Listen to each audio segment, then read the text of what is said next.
Hi folks, I'm Alan Watt and this is Cutting Through the Matrix on the 29th of November 2020. What a year, eh? What a year. It's not over yet. Can't believe it, right? It's rushing in and yet it's stretching out at the same time because of all the, probably our cognitive dissonance, as they call it, as we get so confused with our mind-bombed news and with all the contradictory reports from specialists, the same specialists often too, which give you really opposing viewpoints on all of their statements. And depending on how they feel that day, I guess, they'll hammer you into the ground if you read one of them and you interpret it the wrong way. Because you see, there's only one way to interpret it, and that's just believing everything they say. And saying that, I suppose, you probably get a lot of applause from them and acclaim for just repeating what they've printed for you to read, basically, and to speak about. But don't say anything negative, even when you get reports from their own sources. They blow your mind on some of their findings, because it's not what they want to push across. You're living through a big agenda, massive agenda, very old one too. And I'll put up tonight one good discussion by James Delingpole and Patrick Wood of Technocracy. And he goes, of course, Patrick Wood worked with Anthony Sutton at one point. They worked together on studying the Trilateral Commission and putting out findings on them. But of course, it didn't start there. Anthony Sutton was way ahead of the game too, even long before that, when he stumbled upon the big organisations with very old ties to Britain, as an example, and he tied it in with findings from other investigators that lived in the late 19th century, early 20th century, who'd already realised there was a power in the world which really ran things, above voting and above politics, which makes sense, actually. Do you really think, when you read even the books put out by the aristocracy, who were also members of the House of Lords in Britain and the British Empire, they're all based in the same system, lots of books and committees that they belong to, and organisations they all belong to, when they talked about the coming system, and which they already controlled in their own time, but the system that was to come, they didn't ever think that they would give anything away to people who wanted democracy. Power never gives itself up. And these people were not browbeaten or just weary through wars and so on. They were at the height of their power at the time. And so they had no intentions of ever giving up their power. And so they knew that they could do an awful lot if they got more of the public on their side through false claims, like we're here to serve you and let's use democracy. And all you have to do then is to stop basically the Soviet system taking over, the Bolsheviks, with the revolution. They decided to give you spokesmen and labor unions in the West, and they'd supply you with the leaders who would talk with all the communistic propaganda terminology, and certainly emulate it to an extent too, but they're no intention of giving up their real personal, private power, not at all. And so you came into the 20th century with two world wars. World War One, you already had the Boer War that really was went straight into World War One pretty well, and as Britain was taking over a good part of Africa before that. And I hate to say Britain, it's not the British people, so don't blame the British people. They could have used other countries too, and used their troops and financed them and trained them just as the same way. It's so interesting when you really think about it, how you're given people to like and hate, or even feel ambivalent about too. Because you see, we use these, I hate this, I've said this for years and years, they'll say, oh, the British did this, But what does the British mean, eh? Or the Scottish, or the Welsh, or the Irish? What does it really mean? It's a handy tool for propagandists and the media when they want to blame people for something. Oh, the British did this, the British did that. It wouldn't matter what part of the plantation, the planet you lived on, if the masters wanted you to go and conquer somebody else and made it a prideful thing to put on a uniform and go and fight, and gave you really simple propaganda. You're going to have to bring civilization to the world and so on. But in reality, too, they're telling you, the poorer folk, you'll get some pride in yourself if you wear that uniform. You get little pluses when you come out of the military, and you can get a higher status in society than you'd ever get on your own, basically, you see. And every country would do the same thing. That's the history of the world. And so those with the understanding of that always run countries. And it's like Rothschild. Rothschild was awfully good at saying what he thought at times. And he said, give me power over the money of the nation, and I care not who rules its government, basically. Because obviously the government have to come to him to borrow money. That's what governments had already done long before he came along. When they created the central banking system, all governments went cap in hand maybe 4 times a year to ask for more cash, etc., and to decide how much to increase taxation, which pays for the money the government's borrowing. That's what it's all about. Yeah. And it is quite interesting to me to see all that kind of thing happening, and to see that most folk really don't understand it even yet today, how it really works.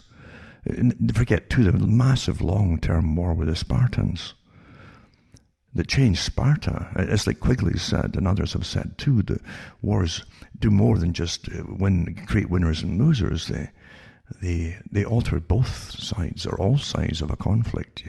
Your culture gets changed, and often very similarly so, in long-term, drawn-out wars.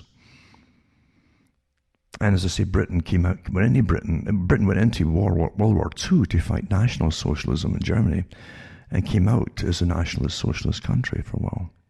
And the irony, it seems to elude most people, you know. But that's really how and it's because it's planned that way. You got these unseen characters with big organizations behind them, these quiet clubs, very powerful clubs indeed, that really run the show. And the media are all part of it, because they're employed by the folk who belong to these big clubs, you see. All the journalists are. But as I say, you got to remember too that the World War I, eventually they got the slogan makers in on the act, including H.G. Wells, you know, who came up with the idea of calling them the Hun, like a throwback, you see. To try because you must always dehumanize your enemy. It's much easier to kill them when you don't see them as humans, and so you put them out as and with these derogatory terms and so on. And so you had the Hun, and then for the war in the air, it was Hun and the Sun, but we were the Hun and the Sun coming out of the Sun as aircraft, all that kind of stuff, you see. And you can see, it's like massive books full of the propaganda cartoons they used in the newspapers at the time, just incredible. And World War II was the same. But regardless, he dehumanized the enemy and used propagandists like H.G. Wells to dehumanize them. And again, too, Wells is awfully good for his masters. He did what he said awfully well. At least he got the credit for it, but I'm sure there was a team behind him. He also came out with the idea of the white feather, you know. Because in World War I, initially, you just didn't draft people up right back then. Not initially, anyway. And they did want to get national conscription in, you see. As a goal of theirs. It was kind of hard to do when you're pushing this new idea of democracy. It was new, you understand, this idea of most of the men couldn't vote any more than women in Britain at the time for World War I. And they said, well, we'll give more of you to vote afterwards. And that kind of thing. And better housing. And there was something back from all your taxes. We might give you something back, and that was the promise. But again, they came up with the idea, the war to end all wars. That was a good one for the youth, you know. All young folk would go for that. But who wouldn't want to stop wars, eh? And the idea of a utopia, that you'd all have cash in your pockets for a change, because it wouldn't be getting spent on wars. It was a nice fallacy, and pleasant. And you were used, of course you were used, incredibly much so by the military-industrial complex that reaped in the harvest from all of its weaponry and guaranteed payment by the government, who was borrowing it all from the bankers. So yeah, you're run by quiet systems, very quiet systems that have their big meetings, mind you. And when real communication, radio and so on, became prolific, then they became even quieter behind the scenes, because at one time you see there's no problem communicating to each other in their special magazines or books, and books, they had their own publishing companies, not just for magazines for themselves, but their own private publishing companies would publish their world meetings, like the Royal Institute for International Affairs, before it was even called that, They had their own publishing companies. And strangely enough, too, it's a small world, because they go way back even to the Rockefellers, who often paid for their international meetings, even long before World War II. So these private clubs have always been around. And one of the first things they came up with, the ideas they came up with, was that human resources should not be given for the general public to just lay claim to, or members of the general public to claim. They should be held by the responsible people. And old Rockefeller thought he was the one to do it, And then his son David was more open about it too, because he was more of a figurehead for the speeches, world speeches, sustainability and all that kind of stuff. But they all told the truth from their point of view when they said that competition is a sin. And that's where, again, this video put up with Dalrymple and Woods goes into, it takes off really about the 1930s, when the term technocracy took over. You see, it was only part of it, technocracy. So if you remember that the group existed, this it's often called Pan-American or Anglo-American establishment, that pre-existed the technocracy group being formed inside Canada and the States in the 1930s. And you realize what technocracy was. It was about the taking over of resources, not just by responsible people, as they call it, the right kind of people who would limit access to other people coming in to own different parts of it. They'd be very, very selective. In other words, when you've got a gang together, it's much better if your own gang owns it all, eh? And you don't let anybody else come along. And you limit the number in the gang, so you be wealthier and you're more powerful and so on. And that's sustainable development, you see. That's where it comes from. Of course it does. And the old Anglo-American establishment was well understood at the time by many people when they were forming a Federal Reserve System in the US. Who was behind it? Colonel Mandell House wrote a book about his own memoirs, and he admitted in it that, well, he said he wanted to take the credit for really being behind it, because he was kind of managing President Wilson, which he had a kind of contempt for being so manageable, so easily manageable, I guess. They created the Federal Reserve. So you're living through a script, basically, a script with, again, a very big establishment, but secretive at the same time. Big in the sense that it runs the affairs of nations. And you find, Carroll Quigley, I've mentioned it so many times, he was a member of it, and he was a historian for the American branch, although he worked with the British branch as well. And he was so enthused by it and his goals and aims that he published the book, Tragedy and Hope, really believing at the time, he said, that it was time the public got to know what it was about.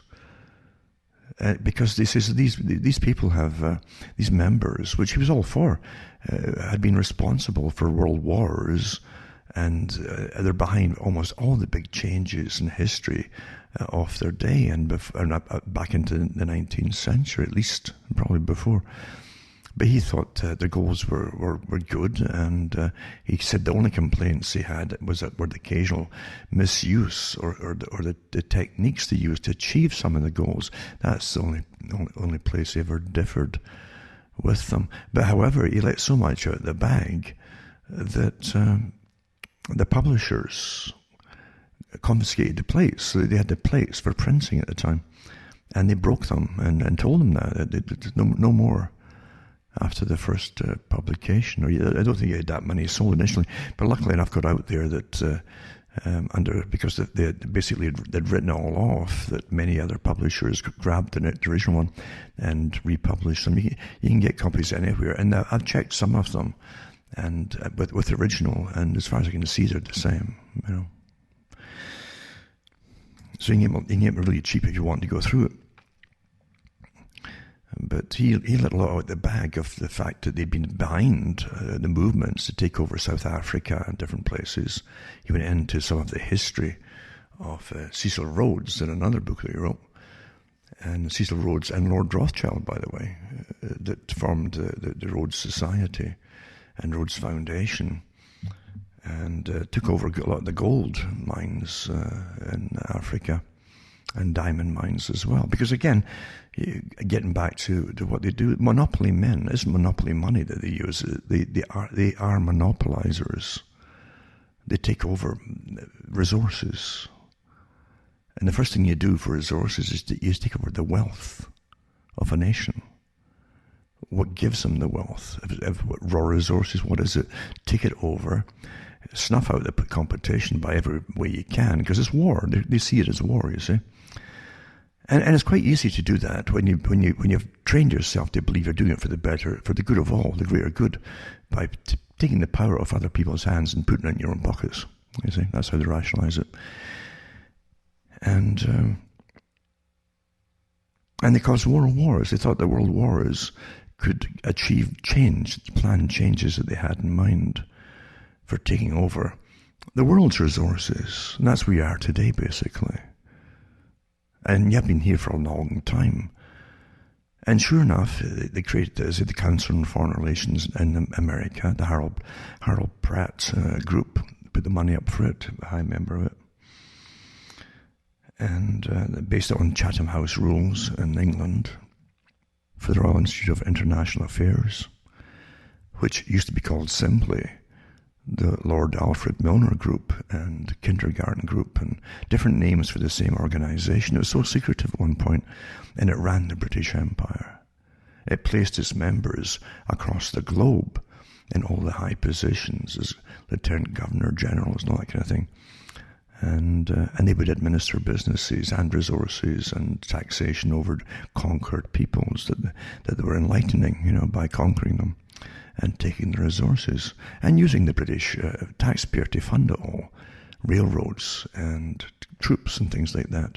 It's pretty good when you got a nation like Britain, this corporation. That's what it is, this corporation, which you could always tax the people for its upkeep. A kind of public-private partnership. Only the public don't know they're in it as a partnership, you see, except that you're signed on to pay all the debts off for the conquest and things, and the cost of all. And nothing's changed. Nothing's really changed. Very simple cons, really. And it's a form of perception con. That's really what it is. It's all down to perception management. And train the public to see it in the way that you want them to see the system. Now, the big organization, the big one at the top that we know of, I don't think it really is the highest. I'm sure there's one above it, at least one, maybe two or three, in fact. But we know about the Royal Institute for International Affairs. We know about the Council on Foreign Relations. We know that they spawned off in Jimmy Carter's term in office, the Trilateral Commission, that they were drawn again from members of the CFR, Council on Foreign Relations, and again, the Royal Institute for International Affairs. And they truly were, as Patrick Wood mentions, they truly were modelled after technocracy, you see, and that technocrats should run the world, people bypassing politicians, and they'd eventually phase out the politicians. That was the idea of Technocracy Inc. in the 1930s. After the shambles of World War I, then the Great Depression, obviously they had to follow it. And World War I didn't end with 1918. it was still on the go right into the Great Depression, because now all those who held all the bonds and everything, and the bankers were looting the country. That's what it was for. Now it's time to take over the wealth of the nation in the States too, and the land and everything else too. In the process, it's quite an enterprise. Most folk don't realize that. They always think of conventional warfare. The first type, the first class A, is troop against troop, basically. You don't realize that economic warfare is a big part of it, regardless of using troops or not. And it was very successful with the Great Depression. It consolidated the power of the monopolists, you see, who, again, bought over bankrupted stock and space and property for pennies in the dollar. And that's how you acquire more and more wealth and become more and more powerful. If your institution is part of it, like a club with members, and you have your rules that you must follow. You've sworn to all the different rules, and just like any secret society, which of course in a sense it is. And you work together, and you've got a command system, so you're coordinated in whatever you're doing. You can't just jump the gun and do your own thing. You must go along and take orders from above and obey them, whether you understand them or not. That's imperative in these organizations. It's faith-based, faith that look after you. That's it. But again, you find getting back this thread that you can catch on to. This thread is, like Quigley talks about, the Rhodes Foundation, and Cecil Rhodes' great dream, which wasn't really his. He got it from another guy, a professor. The idea of this just world, when the right folk ruled the world, you see, the justness of it all. But to do that, you'd have to take the world over, you understand. It's a little problem there. And to make it just. It isn't until you really understand it that you realize that technocracy didn't really start in the 1930s at all. It was much older. At least the idea of, again, the right folk running the show efficiently. And again, efficiency is very important with technocracy. Awfully important. And so, as far as I'm concerned, through the 19th century and into the 20th century, you had this idea of democracy, because you got to get the people going along with you, right? Thinking they've got rights, maybe they're going to get rights or get more rights or something as time goes on, if you just fight for democracy and do what you're told and help the system, as opposed to telling them, no, behind the whole thing, we've got technocracy, or more of a scientifically run system, which is efficient, and we're only using democracy in the meantime to achieve our goals. That's what it is. And things to come, H.G. Wells. He wrote the book, and he was a member of the club too, naturally, as a propagandist, with a team of writers with him. Of course, there were. He even gives you clues of that in some of his books, with the beginnings of them. How he comes in the morning, and all this information is just been laid on his desk from by professors and things like that. And that wasn't far off the mark. But things to come showed you a system it was meant for the people. Again, remember when it was written, eh? And it was to make people think, oh no, this is going to go on forever, more wars and more wars and more wars, and we don't know when to stop. And when you look at World War I, and there's many ways you can look upon it traditionally, meaning the authorized version, which still can't give you a real answer as to why it started, to be honest with you, But they use the same techniques as always. The boys will be home by Christmas. That's the first lie. And things like that. Because the first casualty of war is truth, naturally. And since those who rule the world are at war with you all the time, they're always telling you lies anyway, regardless of the time period. So says Machiavelli, I suppose. But anyway, World War I, and the incredible loss of life. We can't really fathom it at the moment, today. And again, the newspapers that would just daily print out the propaganda, our boys at the front, and all that kind of led up to the ideas for 1948, George Orwell, World War I and World War II, propaganda, our boys at the Malabar front to have fought off the enemy with an extra so many airplanes, so many thousand tanks, and yada, just reeling out all the munitions and materialistic fashion of weaponry. So science is very important to technocracy and the idea of it, right down to how to reshape the world. And again, H.G. Wells was all for this utopia. He called it a modern utopia at one point in one of his writings. And a New World Order too. He wrote the book on that as well. He also said a lot of people will die fighting against the New World Order. They'll die in vain, he said. The reason why they die in vain is because, you see, this is the hard part folk can't really fathom. Because people are dual-minded. Your conditioning will always fight with what you perceive and realism. And I see in people that should know better falling right back into, where's the one person who's going to save us? Who can we vote for? I see them, people who should know better. That's been conned for centuries. You think one person is going to turn up out the blue and be allowed to stand up for you, even if it was real, which is doubtful. But no, people fight against their own conditioning. That's really what it is. And what they've been taught, that they're still free. No, you're not really free.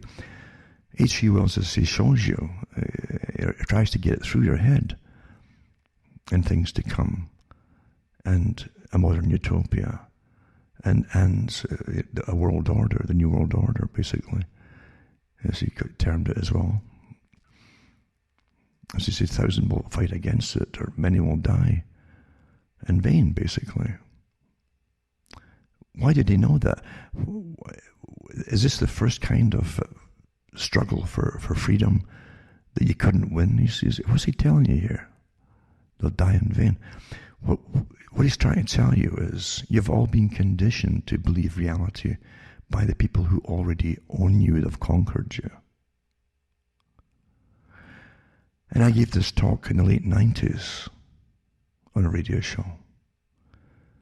And I said, you grow up thinking that you're free simply because you don't walk into bars that don't suddenly appear there, normally, and wherever you're going, until you end up in some kind of martial law situation, and suddenly you're walking along the same roads and the same country lanes or whatever, and bang, the bars just come up in front of your face, just like that, boom, that's it.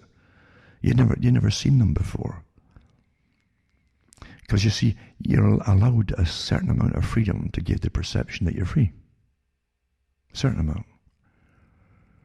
But when the big boys and gals want to let you know, they press the button, up come the bars very quickly. But also, H.G. Wells knew that your conditioning, because they make you think you're free, will be your worst enemy when you're trying to be free. And so in the 90s, I said, you're taught and trained from childhood that your country, because again, Britain was socialistic, to win the people over, they give you socialism at times. And also to train you to be obedient to government agencies as they proliferate, you see. And you say, well, there's a department of this. If I ever need welfare, I can just get it. If I hit hard times, there's unemployment bureaus. They'll give me cash if I get laid off. And you got all these complaints departments, official complaints departments. They can go and put an order, a complaint to, basically. They'll jump into action and deal with it on my behalf. That's what you think, you see. And even today, if I get sick and go to hospital, but you're forgetting that you're a certain age or whatever, and they've already demoted you before you walk in the doors by your age and everything else.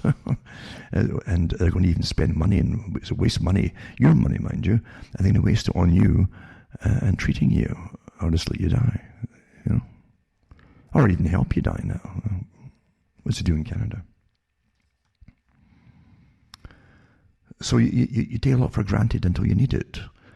As I said, eventually it's like when things happen and you need those tools that are out there for you to help you that you're paying for all your life, right?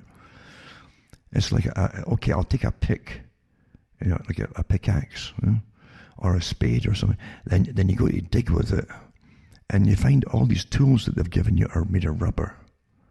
And so that pickaxe bounces off the road when you whack it, and so on. And so I'm showing you that the tools are fake. They're not there for you at all. And they're not meant to work for you. That's how it really is. That's just the start of it, isn't it? So you see, the New World Order that H.G. Wells was talking about, who are you going to complain to? When you see those who rule, they are your order. That you have, they run your whole system. The whole system. And all the complaints department, everything, they're now all. You've been deceived, brainwashed to believe that you're free. And you don't realize, no, you're conquered, technically conquered. And it's the best form of being conquered, because who do you fight when you're conquered? It's like everybody you'll see has been appointed by somebody to position of power over you. But you're taught that it's just natural, and they just appeared out of nowhere, and little committees in your towns appoint them. And really, who owns them? Who owns your town? That's it. That's what you're living it in a fantasia, in a sense, inside your own head. And so, if you're fighting this, that's what H.G. Wells was. He's talking about this way at the beginning of the 20th century. Right? If you're fighting the New World Order, he says many will die in vain. But he's not telling you the rest. The rest of the story is, you see, the whole system is theirs. They're not taken over. You see, they took over a long time ago. And your politicians are all pre-selected to be frontmen and women. And they know that. Quigley said that too. In his book, Tragedy and Hope, he mentions, there is a group and has been a group that blah, blah, blah, and he goes into it. And he said that it's existed for the heads of parties, political parties, all parties, are members of the same organization. And he says they have been for at least the last, I think it was 60 years, maybe further back. Well, he wrote his book in the 1960s.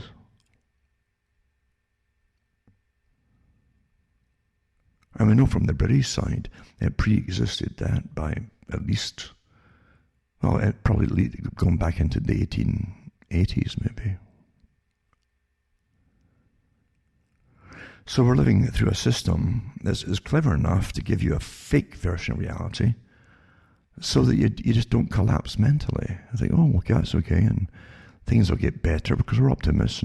And media, they're media will chat, things will get better, don't worry.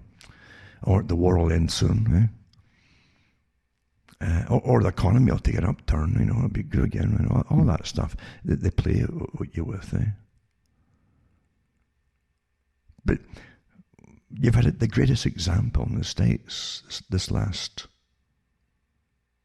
while, with Trump getting in, regardless of who he is really. But there's no doubt about it. Certain forces were not happy with it from the beginning, obviously. And he couldn't get any cooperation, regardless if the guy's right or wrong what he's doing. He couldn't get any cooperation on anything he was doing pretty well. Almost anything he was doing. Couldn't get it.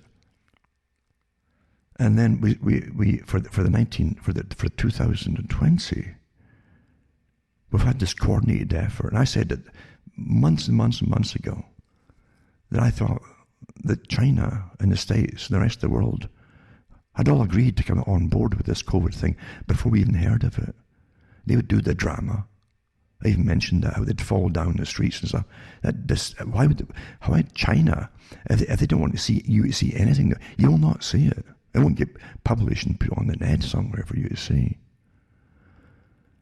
But we saw the terrifying images of these big dump trucks and spraying stuff down through the streets, hundreds of feet into the air, and horrifying stuff, eh? Yeah. To terrify the West. To get us ready for it. To get us ready for terror, you see. So it had to be a collusion with them. Of course it was. Yes, it was. All the countries are working together. Don't forget, I used to give the talks about the Council on Foreign Relations.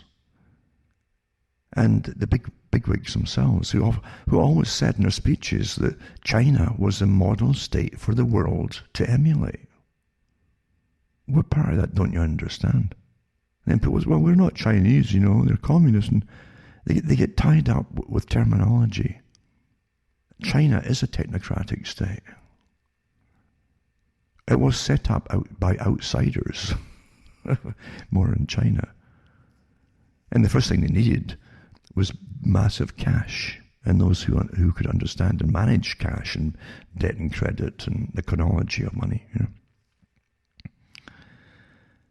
And the West provided them with that and funded them into existence with the free trade agreements and the GATT Treaty and so on.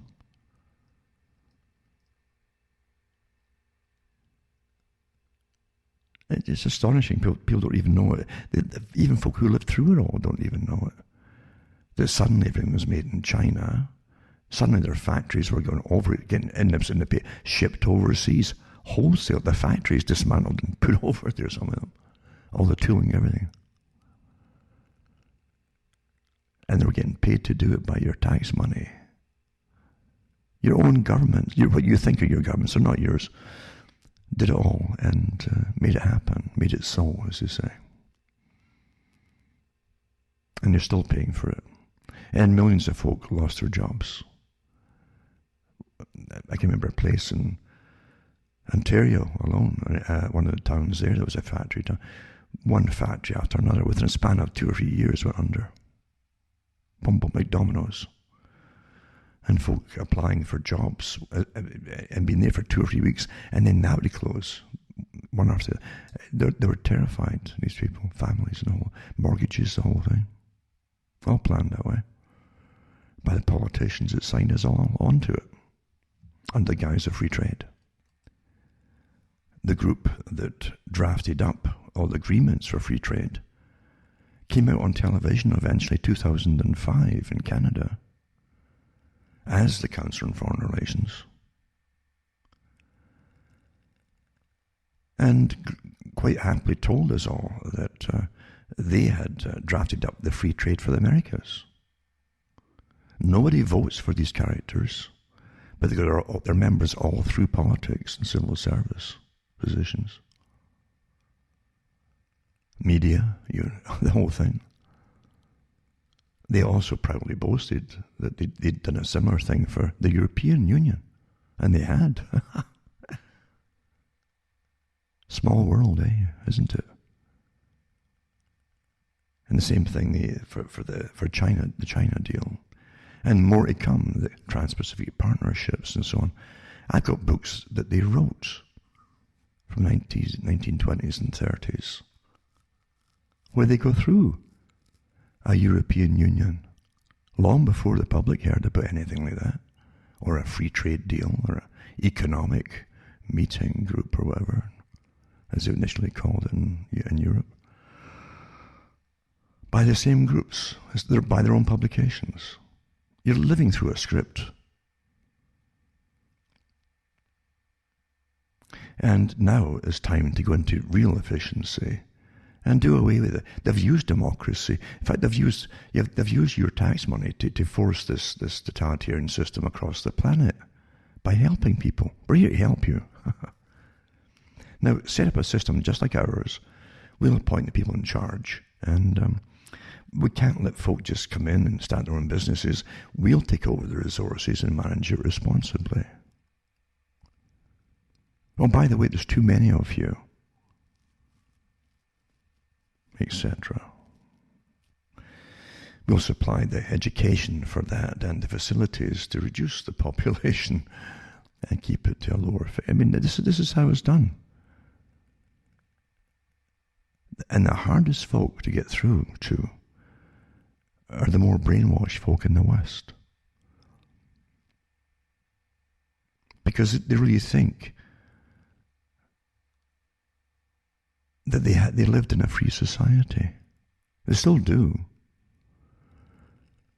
And in, as I say, 2020, you had get rid of Trump, on the go, the mantra. You had open riots in the streets, colour revolutions that were run by the military, by the way, military agencies, or agencies attached to the military, often special forces, by the way, as well.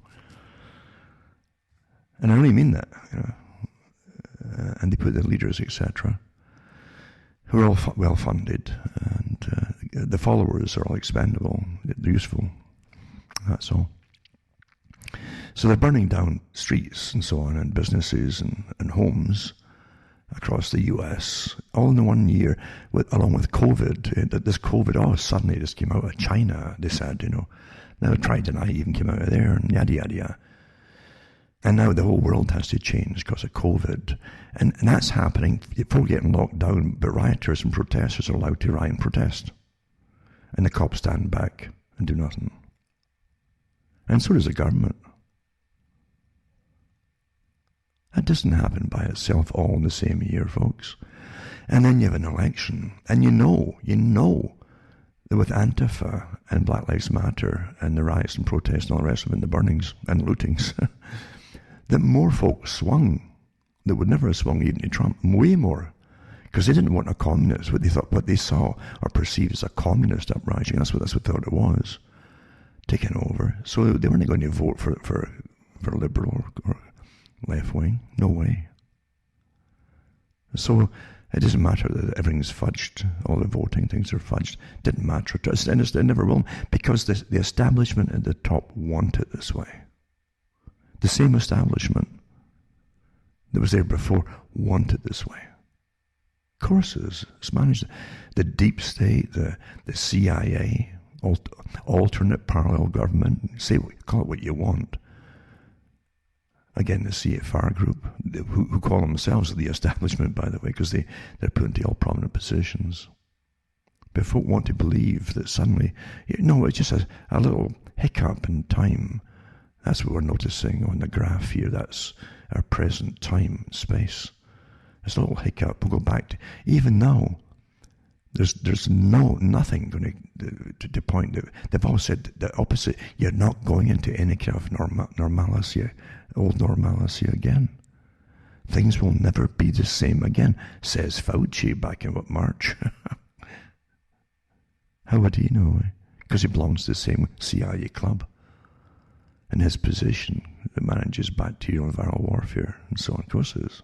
And he knows the big club wants to use this across the world for the Great Reset, the technocratic system that Mr. Wood, Patrick Wood, and Dalrymple were talking about in the video.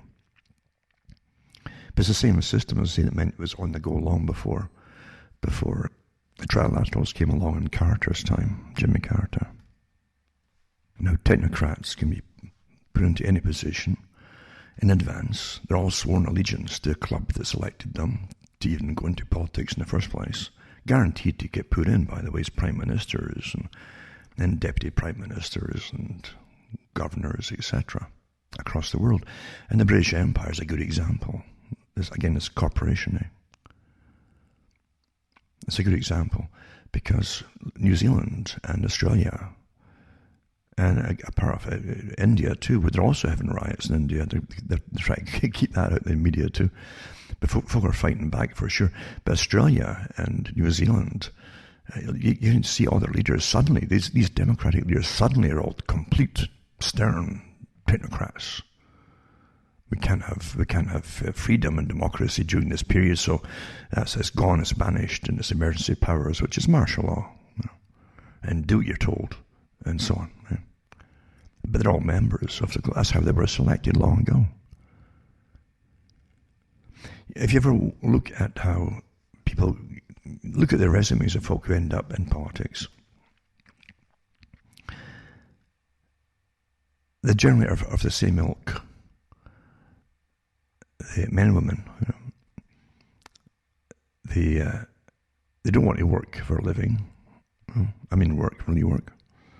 They might have jobs, but they're not, I don't call it work, But they go into charitable agencies, into committees, on the boards and committees, not to work inside them and do the actual work, but they join all these different things on the boards, you see. And you'll find it if there's anything, for instance, a good example is drugs. Any organisation in your community that's to do with drugs, fight the war on drugs or something, and it's a charitable institution, and it'll be registered as a charitable institution, that's where folk can go to become politicians. You start off there. And get a few other ones and they go too. And you come in with briefcases and so on, and you all wear little business suits, men and women. And there's always an older guy at the end of the table who everyone knows is reeks of authority, the congenial authority. It make you feel at home, but he's the boss. Even though this is a panel, supposedly, to decide on dispensing money and aid, or whatever it happens to be, to do with drugs, or any other private charitable institution, you see. It's always to help people. But he's a selector. He selects people to go up, and he's the one who'll write their resumes, like a good report card, and steer them off into the right direction, if they're the right stuff, you see. And he'll give them, you should join this club now, this other group. And that's how you up the ladder, one step by step. And you're being initiated, and you're tested the whole way to see if you've got the right stuff, of keeping your mouth shut. And they'll even give you little setups to see if you will keep your mouth shut. You're tested. And these are the people who put forward for politics, you see. In fact, you needn't have any political ambitions or convictions, I should say. Left or right. They'll create a role for you. You'll be a left-winger or a right-winger or a moderate. They'll create it for you. You're pretty well an actor, but you'll always know that you've got bosses above prime ministers and presidents.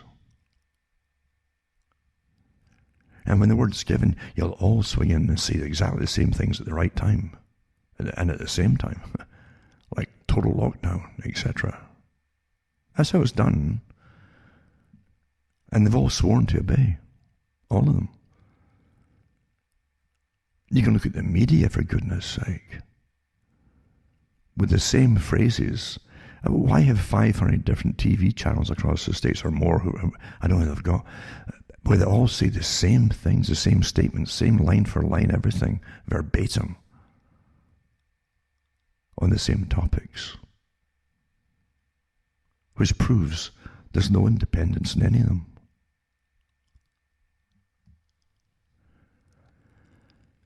So yeah, I've got some old books too, fascinating ones, from the 19th century as well, where they talk, the aristocracy talk about their meeting in their clubs, and their actually meetings in their clubs, and who they meet, and I saw Randolph today and things like that.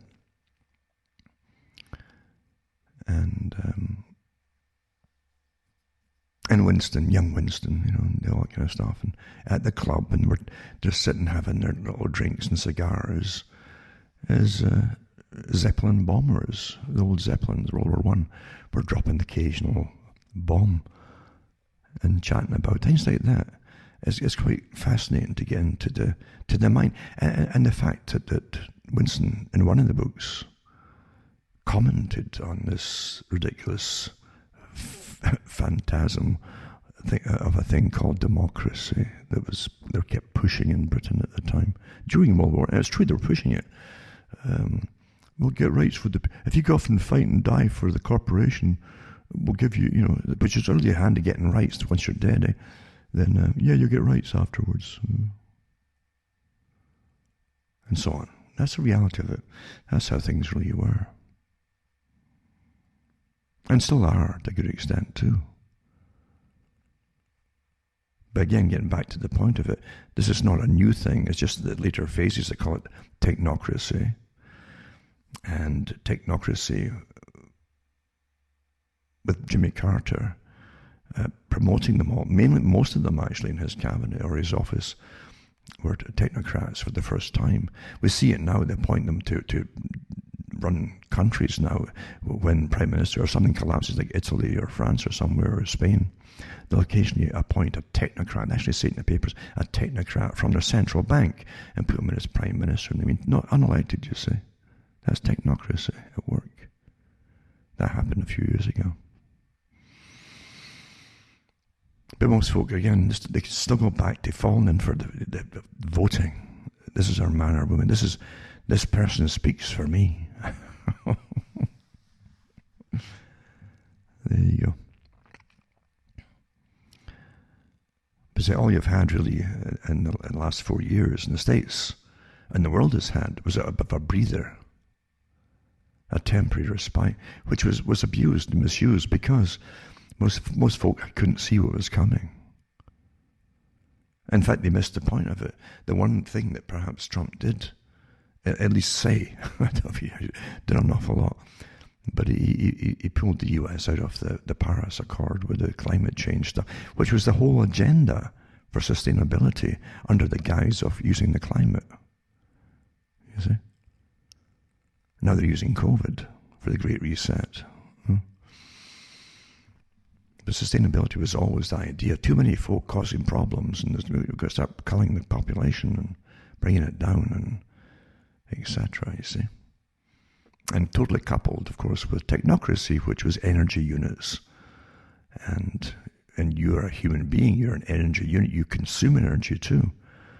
And you've seen the publications, if you've bothered to look at them, from the Paris Treaty and Accord and so on, the Climate Accord, and the Conference of Parties, where they talk about it quite openly, that, each person born that little baby will consume X amount of energy units, meaning money and resources, etc. That's all put down to energy units in the first 6 months of its life, just keeping it alive. They're quite blatant about it all. But folk don't like to hear unpleasant things, so they turn their head away, and they've been taught not to look at the unpleasant. That's what a good part of the New Age was about. All you saw in the New Age movement, avoid anybody that's negative. Well, what do you mean by negative? Well, it makes you feel unpleasant. Okay, also topics that are unpleasant should be avoided. Absolutely. Think of the good things. Think of the things you want, and they'll just come your way if you think properly in the magical formula about it. And you'll get what you want. What you want, you see. It's all about what you want. And personal power for yourself. But yeah, don't look at anything that's negative. So you saw the coming free trade with China, and the money that was your money, tax money, was going to fund all the movements for businesses and corporations and factories over to China from their west. The whole west, it was like an armada of goodbye factories and everything. Literally. And we paid for it with our tax money. Through the free trade agreement, that wonderful free trade agreement. And they gave China the most favored nation trading status. Meaning it didn't have to pay any taxes for 15 years. It could pollute like crazy. But it could still apply taxes to any imported goods coming into China. But you had to buy from China and don't penalize them at all for taxes. It's import duties. Wonderful. And at the end of 15 years, if any of the corporations that were over there making things in China said that they hadn't made the proper profits that they expected to make in that time because of the move, then they could extend the free taxes now for another 15. There's 30 years of free taxes and so on. Not bad, eh? And we're still giving out free trade because, you see, it was planned a long time ago by the same club who boasted about it, as I said, in 2005. But they were also behind it in the 1930s, talking about the same deal. There's now the Trans-Pacific Partnership, and they had the Trans-Asia Partnership, and so on, from their books in the 20s and 30s. But facts don't matter to most folk, do they? They still would prefer to believe that we're fighting a battle by voting day by day and year by year, and eventually the person with the white hat will come along and say, vote for me, I'm going to fix it. And you'll all go and fall into the same trap again. But so you had 4 years, at least for a reprieve.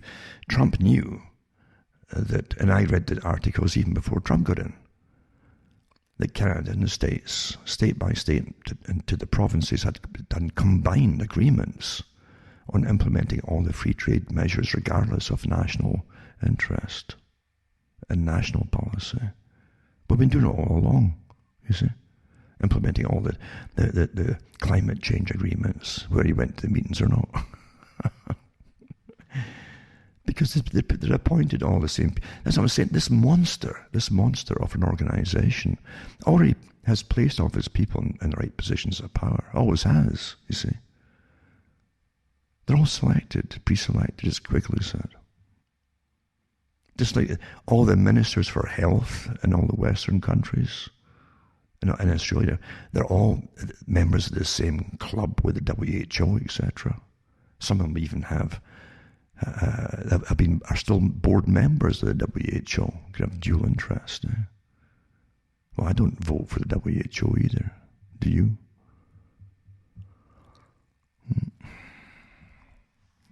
But technocracy again was to be efficient. Margaret Thatcher joined it eventually. When she retired, she talked about it. She says, I now belong to a group where we get things done. We're not responsible to the public for votes. We don't have to persuade the public to go along with it. We just do it quietly behind the scenes. And she says, I, as a former prime minister, no other prime ministers and former prime ministers, current and retired, and top civil servants across the world, and presidents and so on, ex-presidents, and we get the job done. She's talking about the Trilateral Commission. Not responsible to the people, you see. The things that H.G. Wells showed you in Things to Come. In the movie version, they put a bit of it in there too, where the descendants of the technocrats who took over the system, in fact, it was the same actors they used for generations later, but the descendants, they showed you, we're still going on into the future regardless of the little people they left behind. Down at the bottom, it was still the same descendants of all the leaders, but shows you eugenics in there too, obviously. Superior groups, you see, who would go off into space and conquer the stars and leave all the useless folk down below to do paintings, you see, and sculptures, and because they had nothing else to do except play, because everything was made by machines, you see. Technocracy. Schwab and the Great Reset, same thing. It's all there, isn't it? Old plan, you see. Very old plan. And before, as I say, they used to believe that world wars were necessary to get the countries to their knees, as H.G. Wells said, and give up their national sovereignty and allow themselves to be governed and ruled by the proper people who'd managed the resources and all that. Old agenda. It's monotonous to me. It's maybe monotonous to you too. But there we are with it. It's a never-ending agenda. The never-ending story, I used to call it. It's like chapters in a book. The book goes on forever because it's the same controllers for centuries, really. Number 2, cuttingthroughthematrix.com. Send bucks my way, hopefully, and I can keep ticking along here. And maybe even expand in some small way, perhaps. Because we're on a real roller coaster now. We're really getting into it now. And it's on steroids, obviously. You can smell it coming down the pike, this long, sought-after stage of their dream. You know, it's not the whole dream. It's a big stage towards it, though. The whole stage of this part of the dream won't be finished until the end of this century. So again, the Agenda 21, the agenda for the whole of the 21st century, is split up into sections like 2030 and so on. And each goalpost, like 2030, is what they want to have achieved by that date. And then it's on to the next 15 years, the next 50. And they want to have the whole of the Agenda 21 finished at the end of the century. And by that time, they're talking about a whole different society, a whole different, a much reduced population too, worldwide, going towards their goal of sustainability. meaning massive reduction of population. They don't want people around. They have no real purpose, or they have no purpose for you. So again, send a few bucks my way, cuttingthroughmatrix.com. PayPal's fine, cash is fine, personal check is fine. And some people can even send international postal money orders from their countries to Canada, but not from the States now. They stopped that from the States. And even small bank checks you can get done at the bank even, or MoneyGram. And we'll see how all that goes as time goes on, because big changes are happening so fast now, and free speech is really out the window. Really out the window. It truly is, you know. When they bring in the military, cyber war agencies and attack the people, like I mentioned last week and the week before, they've declared war on their own peoples. In the newspapers, it's published articles. So cuttingthroughmatrix.com, make a list of the sites I have, because if one goes down, hopefully the other ones will. There's always one up there.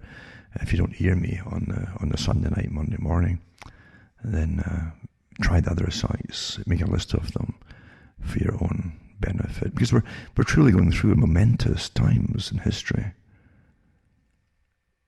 It's bad enough having a world war and watching mass slaughter across countries, and monuments getting put up in towns, cities, and hamlets across the world to all the folk who got slaughtered, you know. All for the greater good, you know. It was for the war to end all wars, and our H.G. Wells' big lie. And his white feather, as I said before, I shouldn't have finished that. He said, how do you get the guys to go off and fight in this war, World War? You think H.G. Wells would be a pacifist? No, he was all for the agenda. He was selected, And he says, if we get the women to shame their fiancés or their husbands by wearing a white feather in their hat in public, in the streets, and it would make people point, again, make for the guilt complex. So shame them. And the men would go for the dirty tricks that they played, never ending. Doesn't stop, does it? The same characters that used World War I for things to come. Oh, we can't go on like this. Look at the chaos and slaughter and perpetual war that will continue after it. So we need a really ruling caste, a ruling elite, to rule the world properly. A Freemasonry of the air, he called it in his book. A secret society, all sworn to be a brotherhood of the air. I tell you. That's what he said. Yeah, he said many will fight in the old order, and they'll fight and die in vain. Because you see, it's the whole system. It's the whole system. It never was for the people. Never was at all.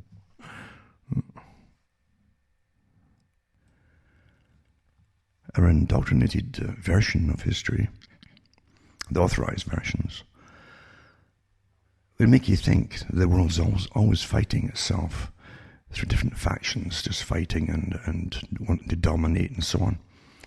And that there are clear lines between different kind of groups and parties and associations and nations. But it's nothing like that at all when it comes to the big organizations that run the world. And just pondering through their own books with their international meetings, just for the Royal Institute for International Affairs itself, and all of its affiliates too that attend. You know, they have international affairs groups for India and all the Commonwealth countries still today, and other countries now as well. And then they brought the US in with the CFR long ago too. And now they have one as well that was set up for the politicians and the higher elites, the commissionaries in the European Union. Same groups, same across the whole planet, and the Asia Pacific group for the Far East as well, including Australia. So it's a vastly different world than the way you're trained to believe it. It's always we need world government because we're always fighting each other. But when you look at the attendees of the meetings, the world meetings that they have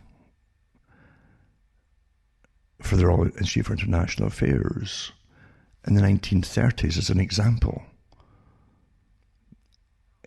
they have all kinds of people as members, communists, revolutionaries,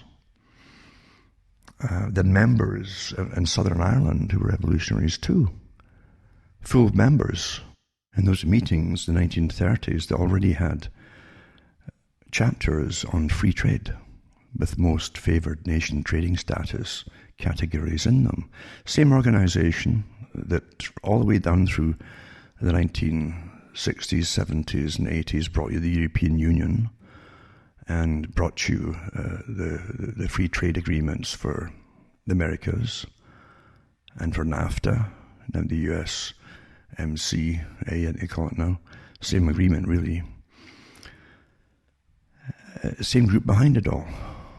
And some of them, you know, their names off the people who attend the meetings because some of them are your presidents and prime ministers. Other ones are high civil servants. Other ones are members of your central banking system. It's one big club, you see. And they have specialists in all different areas. And they actually say that too. And all the other international organizations that they own and institutes of international affairs. Lots of them. They couldn't use the royal title in some of the countries naturally because they were not members of the British Commonwealth. So it's an ongoing process with, again, the idea of wars, which we can find out by Quigley's other books on South Africa, Boer War, who was behind it to make it all happen, to grab the resources, and how the group that he belonged to also studied intensely the Russian or Bolshevik Revolution and studied it. That's why you see they've all members, all kinds of members in their organization. Quigley said the same thing. We don't care if they're communists or dictators or whatever. They'll take anybody on board if they're useful, you see. But for the people that they rule over, they train you to believe that everybody's definite. We all think this way in this nation. We all think these are our enemies over there in that nation. That's a historical version that's drummed into you. But in reality, it's fascinating. As Quigley says, we don't care what they are. They bring them in, eh? And they'll have their drinky poos together after these big meetings and lunches, and very congenial and jovial, you see. That's how it's done. From an organisation that it says pragmatic, it does things out of necessity to get things done, and all the eggs that you break, like Rockefeller said, you can't make an omelette without breaking the eggs. Well, that's all the fallout and chaos and unemployment it's caused, or even wars. And it's just unfortunate. That's the shells that are all broken from the eggs. And you can't make the omelette with it any other way, you see. So they can always rationalise anything that's done for the greater good. That's all through their books, the greater good, and for the good life. They had all these code terms and buzzwords and phrases, and the good life, the one that Bertrand Russell always used, because he was a member of it too, of course. But yes, to bring the good life to the people. But if you really study Bertrand Russell's ideas, he didn't believe that it was a matter of distributing more goods to the poorer folk, or even to the folk in the working class in Britain either, who were still poor. It was more of a careful. Again, it's technocracy is what it is called today. Technocracy is the system to be brought in on behalf of the Royal Institute for International Affairs, Council on Foreign Relations, and the Asian Pacific Group, of course, and so on and so on. It's all the same bunch, bring in the same agenda.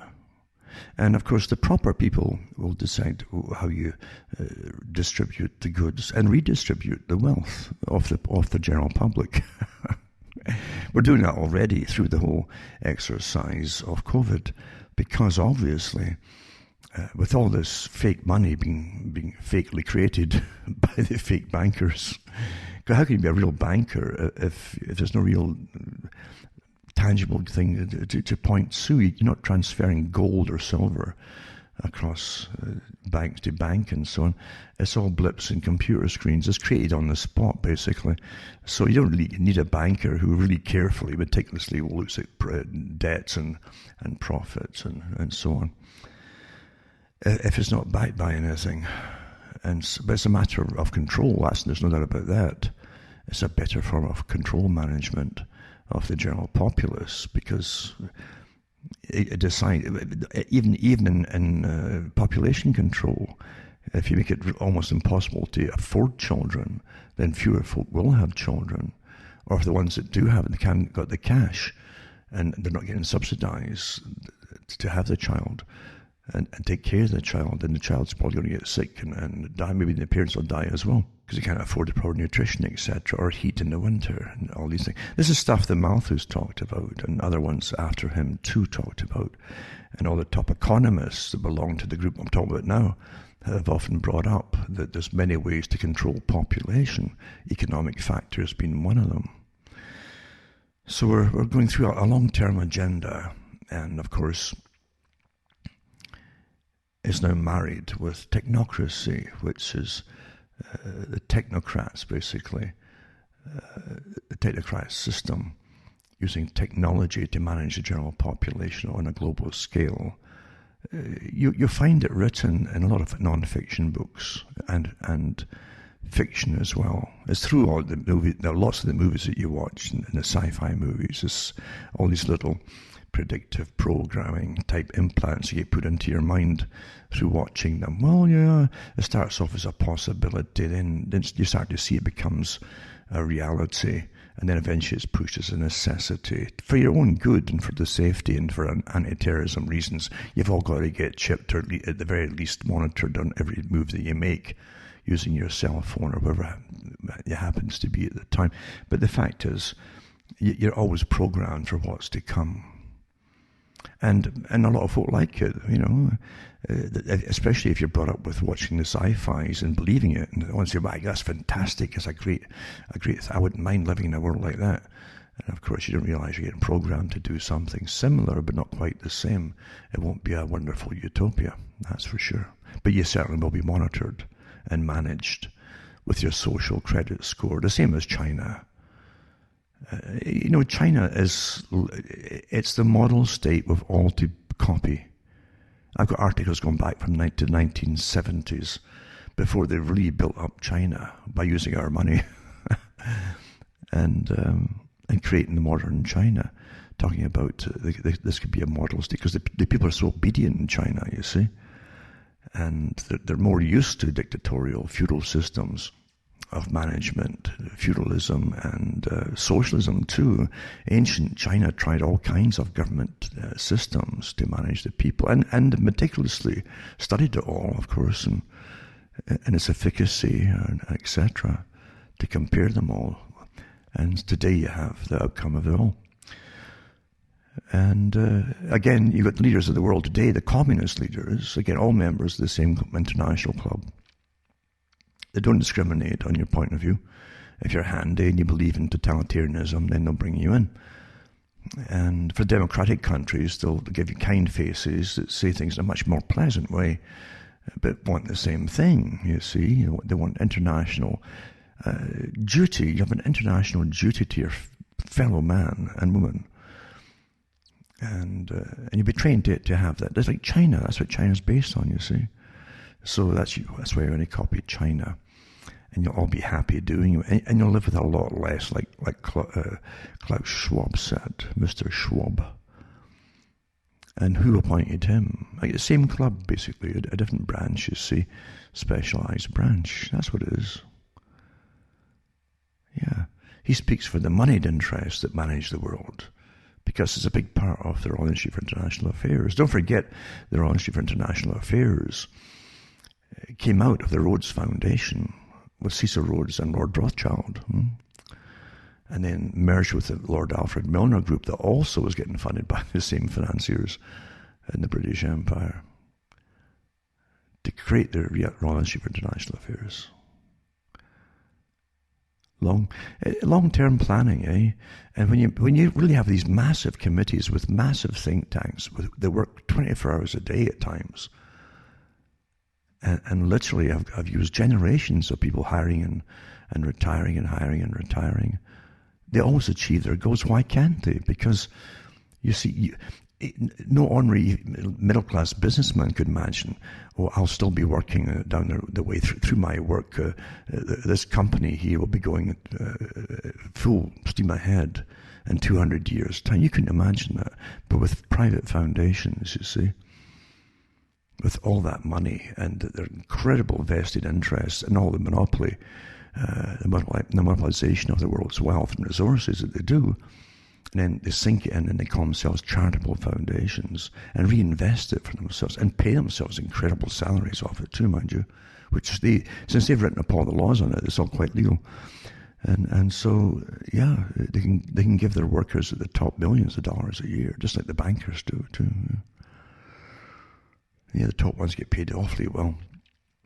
And the big think tanks that they have, they're really like private civil servants, like whole battalions of them sitting there doing their work, each working on precise planning of the future in their own specialized areas. That's how it's done. Too much for the average person to imagine, because you don't hear that coming out the mouths of politicians, because you see that their job is not to bring you into the big secret. You're meant to just fall into line. Well, this guy in Toronto there, that Ford guy, he's annoyed that folk are protesting his lockdowns, and that's how folks see things. You're trained to see the person in the Punch and Judy show that you throw tomatoes at. That's what their job is. They don't plan all this stuff. They don't plan. Look at the organization that turned from the start on Trump, President Trump, when he got in. It was like that we're not going to work for this guy. Like the whole government, we're not going to work for. You know, what on earth what is this real thing of government? Because after all, if the people really voted him in, they're supposed to jump to it and do what they're told and get on with it. But nope. Fought the whole time in office. As I say, there's no doubt overwhelming. Never mind the fraud voters, fraud that they're claiming and so on. But the fact is, the whole antics of Black Lives Matter and the Antifa burnings and so on, and all the lootings that we saw as well, all paid, these were all paid and funded by the so-called deep state, the big boys, which is a real system that runs the world. That's your evidence. But there's no doubt about it. It made more and more folk vote for Trump regardless. Because who would vote in a communist government to sit there and watch communists go to work? That's the impression it was put over to the people, at least. Even though, say, the leaders of these groups were all professionals. Many of them had worked across the world in other color revolutions on behalf of the CIA. But yeah, and all the fake voting and so on. I don't know if you noticed more of the 1%, I call it 1% in Egypt, of another dynasty they found, over 100 mummies they found. They've got them on display, some of them. And there's more and more to come. Have you read that recently? It was about 2 weeks ago in the papers, And at the time I thought, and it's sure as fate, if you looked up the names of these mummies, they all voted for Biden. I guarantee they'll be on the list. But that's how farcical it all is. It's so farcical. We all know it. But we all know that the real rulers wanted Biden in this time, you see. And sure enough, they're even making statements like we're back on course now with the climate agenda and Paris Accord and this, and that, and the other, and you see. And the same old, let's bash Russia, let's get the war going with Russia, same kind of stuff. And again, we've got the war drums going for parts of the Middle East and so on. So they mean it, they're back on course. That's what they're really upset with Trump with. If Trump had just gone to war with the rest of the list that was mentioned with the Peanut Group, that General Wesley Clark talks about, If you'd just gone to war with them, you wouldn't have had any of these problems on the go, I think. Would you? Because this agenda, run by the big organization I'm mentioning here, that gets upset when its plans and timetables get upset too. And Trump was supposed to finish off Syria, you know. We had the whole thing from Bush Jr. and the PNAC group and all the wars that they brought the states into. And the whole list was made public, as I said, that was on the list to be taken out of countries. And then when they couldn't just go all the way and get rid of Syria, then they had all these proxy armies that they funded by the West. We paid for it all, our tax money paid for it all. Rather than get American boots on the ground in other European countries, they got their proxy armies. I remember doing the talks on them. It was in the newspapers at the time, the journal newspapers. The money was coming in to Qatar and different places, and weaponry and etc. But they're all getting funded and trained and all the rest of it. We know who the coterie of groups that were doing it all were about. And it really upset them, you see. They continued with Obama. And Obama had more war. He expanded the wars. And he got approval from the PNAC group. But Rumsfeld, remember, Donald Rumsfeld congratulated him for continuing the same wars and expanding them against the same countries. And then you get Donald Trump, you see, who didn't even really retaliate big time against the fake chemical attack in Syria, because they'd put that little thing, well, we can't go to war with them unless they use chemicals on their own people. So that fake one, of course. And it's all being expounded by Craig Murray and others as to what really happened there, who followed up all the real details on it. And then you have Trump just do a kind of not even a half-hearted, it wasn't even that much of a retaliatory threat against. He was, something in him said, no, we'll never really figure it out. But the press initially gave him kudos for it and gave him good points for the first time that he got in. He had good points. Yeah, right, continue, Donald, get rid of Assad, and you see. Because that's what the US does through the CIA, and the CIA really runs it all, that part of it, right? And they wanted Assad out. Of course, they're the deep state, the PNAC group, yeah, it's all the same group. But they wanted Assad out, and they had wanted about for years to democratize, you know, the middle. At the very least, what they say is to put in more representative type governments, more secular. They call it more secular type government. Remember when they had the big one in Egypt, the revolution, again funded by the West. The one they got in wasn't secular enough, so they got rid of him too with the Color Revolution. This is what this is all admitted to now.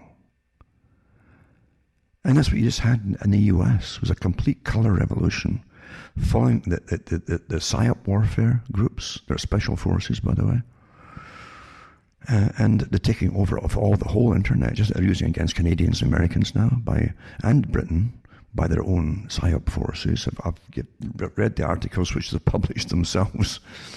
And then you have the ones in the streets, of course. They're all PSYOP groups. They always look for favourable groups that they can actually buy off and help lead to get the numbers up for their riots or so-called demonstrations and so on. And this is standard colour revolution out of the manuals of warfare put up by the Department of Defence. Yeah, your own governments are behind it. That's why you didn't get the certain generals who were going to stop it, by the way. I'll probably touch on unconventional warfare before the night's out. But it is astonishing to me, listening to people that should know better, falling right back into the idea of voting. As I've said before, if voting did you any good, it would be made illegal, obviously. I've heard people recently again say something I've said for months and months and months and years, actually, is that the whole system is so corrupt anyway. You could never get justice, even if it was real, you see. It's so corrupt. Because we're a corrupt people, you see, today. The culture is corrupt. Wealth was elevated above everything else. You're taught to worship the richest people, and those that made it good become stars, either music or entertainment and acting, and that's what you've been fed, a steady diet of the lives of the rich and famous, and the rest of the people, the ordinary folk, are just cast aside as somehow irrelevant, because that's a class system, isn't it? Let's just talk about the rich and famous. And everybody wants to become that with their American idols and British idols. It's across the whole planet at the same time, just coincidentally, We used to say that the rich just get access to the big honeypot, which is the cash. That all comes from you through taxation. The corporations get lumps of money long before COVID came along, long before the crash of 2007 and 8. They're always getting big cash grants to tide them over, You don't pay them back. They're just little gifts from the public, because they're essential businesses, some of these big businesses, you see. You don't get to the little guy, but the big ones do. Just like COVID. Just the big corporations are allowed to stay open. They're big outlets, Quite coincidental, too, because you find that in the communist writings from 70 or 80 years ago. They'd have big shops that specialized in their own areas across the world. One for wood products, one for leather products or shoes and things, and maybe one for food. Isn't that coincidental? That's all. It's just coincidence, isn't it? The big companies. It's coincidence too, you see, because this is the most intelligent virus you've ever heard of. It's got so many human aspects to it, doesn't it, this virus? Have you noticed that not only does it not attack people when they're demonstrating or rioting or looting or burning cities down, it doesn't attack them. And they don't bother either wearing masks or social distancing or staying indoors like everybody else has to stay indoors. And your governments they're obviously working with the virus, because your government tells the cops to leave these rioters and looters alone, you see. If you went on the streets where lockdowns, you'd be arrested, or 12 of them would pounce on you. I saw that happening in a little clip in the video. Some guy was in the street in a curfew place in the States, I think I mentioned it last week, and about 12 of them pounced on him and battered him into the dust. The same cops that would not touch the Antifa. So how come have they all got packed with this COVID virus or something? When it can, the virus too knows that if you went into a restaurant, as long as you sat in the right place and you took the mask off just to eat the food and put it back, it will not attack you. That's a very congenial human trait,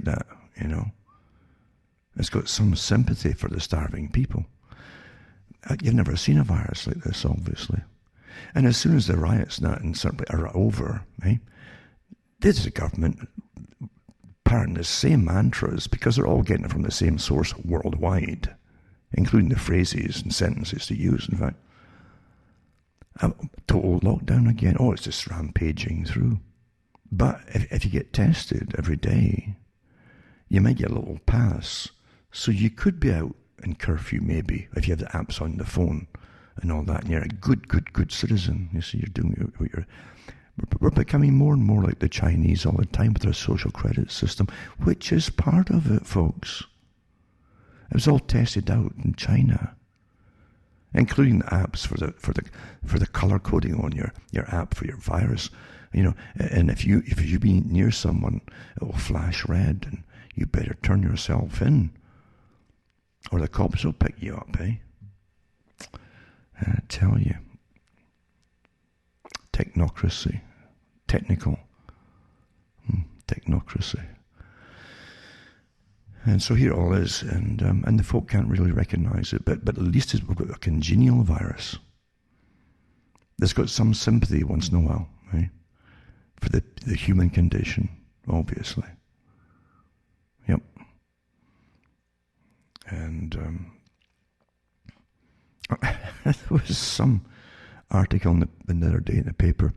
It was about some fellow, a father, who got into one of the big stores, and the father had a mask on, but his son has a problem with the mask. I think he had asthma or something. And so I don't know what happened, but anyway, they said the manager asked him to leave because the son didn't have the mask on, even though he was told he had a problem with his breathing. Which tells you that humans definitely don't have the same sympathy as the COVID does, eh? But anyway, the father, you see the father getting arrested by the two cops behind him. Now the cops is wearing a mask. So again, this virus knows who's in authority and is working for the greater good, as opposed to that nasty man who had a son who couldn't wear it because of asthma or something. There you go. I have no faith in humanity that won't stand up against, what do you call these characters who sell out their own people for a paycheck, like the cops there, doing unspeakable things to quite innocent people. These are the same characters that Solzhenitsyn warned you about when NKVD and the Cheka would come in the middle of the night and grab your neighbours and turn out streets to make sure you were terrified as you saw them bundled in and beaten up into the vans and taken away. A terror campaign on the people. He says, that's when you stop it, he says. That's when you stop it. He says the neighbours could have stopped and grabbed anything for weapons and just went for them. Right at the very first, that would have stopped it, instead of having 70 years of horror. Yeah. But when I saw those guys for a paycheck arresting the guy, never mind the stores. They should be completely boycotted by the general public, but it won't happen because you'll never, and this is what the elite know, you'll never get the general public collectively standing up against anything. That's what they've always known. In fact, with unconventional warfare and psyops, they know they can create divisions amongst the people. And then they know the types they actually can turn upon you in the general population. The ones who want to please and have brownie points, they'll turn on you. They create these groups, by the way. The system you live in is completely alien to what you've been brainwashed with. You've been trained to be good little citizens. Just play yourselves. Don't cause waves. And for a long time, you're taught just consume, consume, consume. Until the global system in place, now it's time to go into post-consumer society. As you're taught basic necessities and austerities, that's the rule. That's what technocracy is about now. That's what Mr. Schwab's about. You'll own nothing, he says, but you'll be happy. There you are. There's your new masters. Why bother voting when you've got these characters making the rules for you already, and your politicians bowing to them and doing it all? Why are you voting?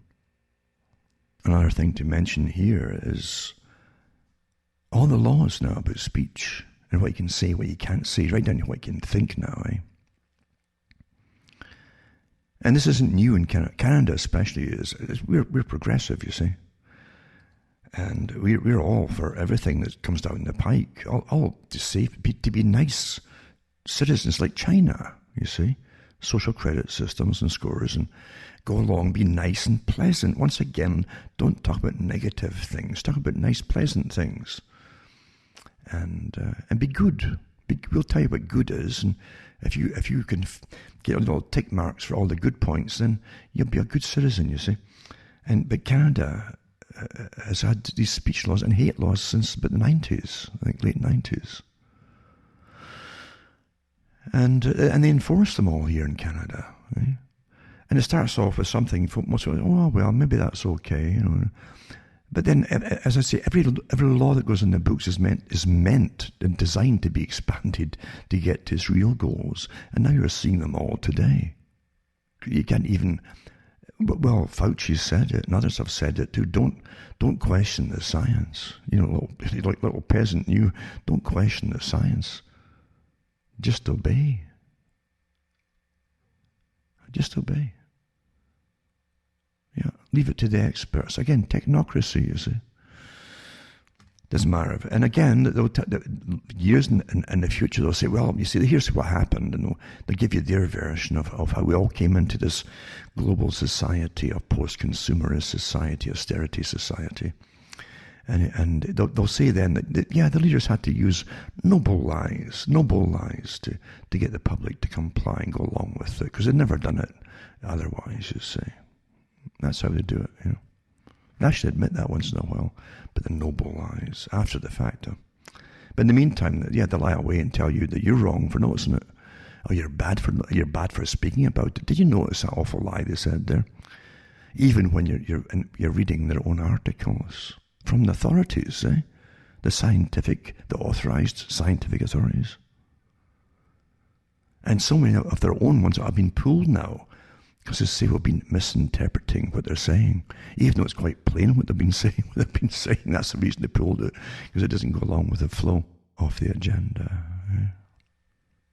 Facts don't matter when there's big agendas at work.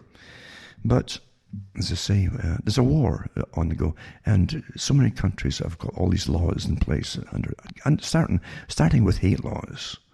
That's how they start them off. And then gender laws and all kinds of laws. But it's meant to be expanded all the way into a whole new type of human being, right? Where you'll be compliant and happy. You have little gold stars on your social credit system. And just like China, you'll have access to public libraries and things, and maybe even better schools, maybe, because that's how bad it is in China now. The parents, if they've spoken out or questioned it, black mark, and the children can't go to the better schools and so on. This is your real class system, you see,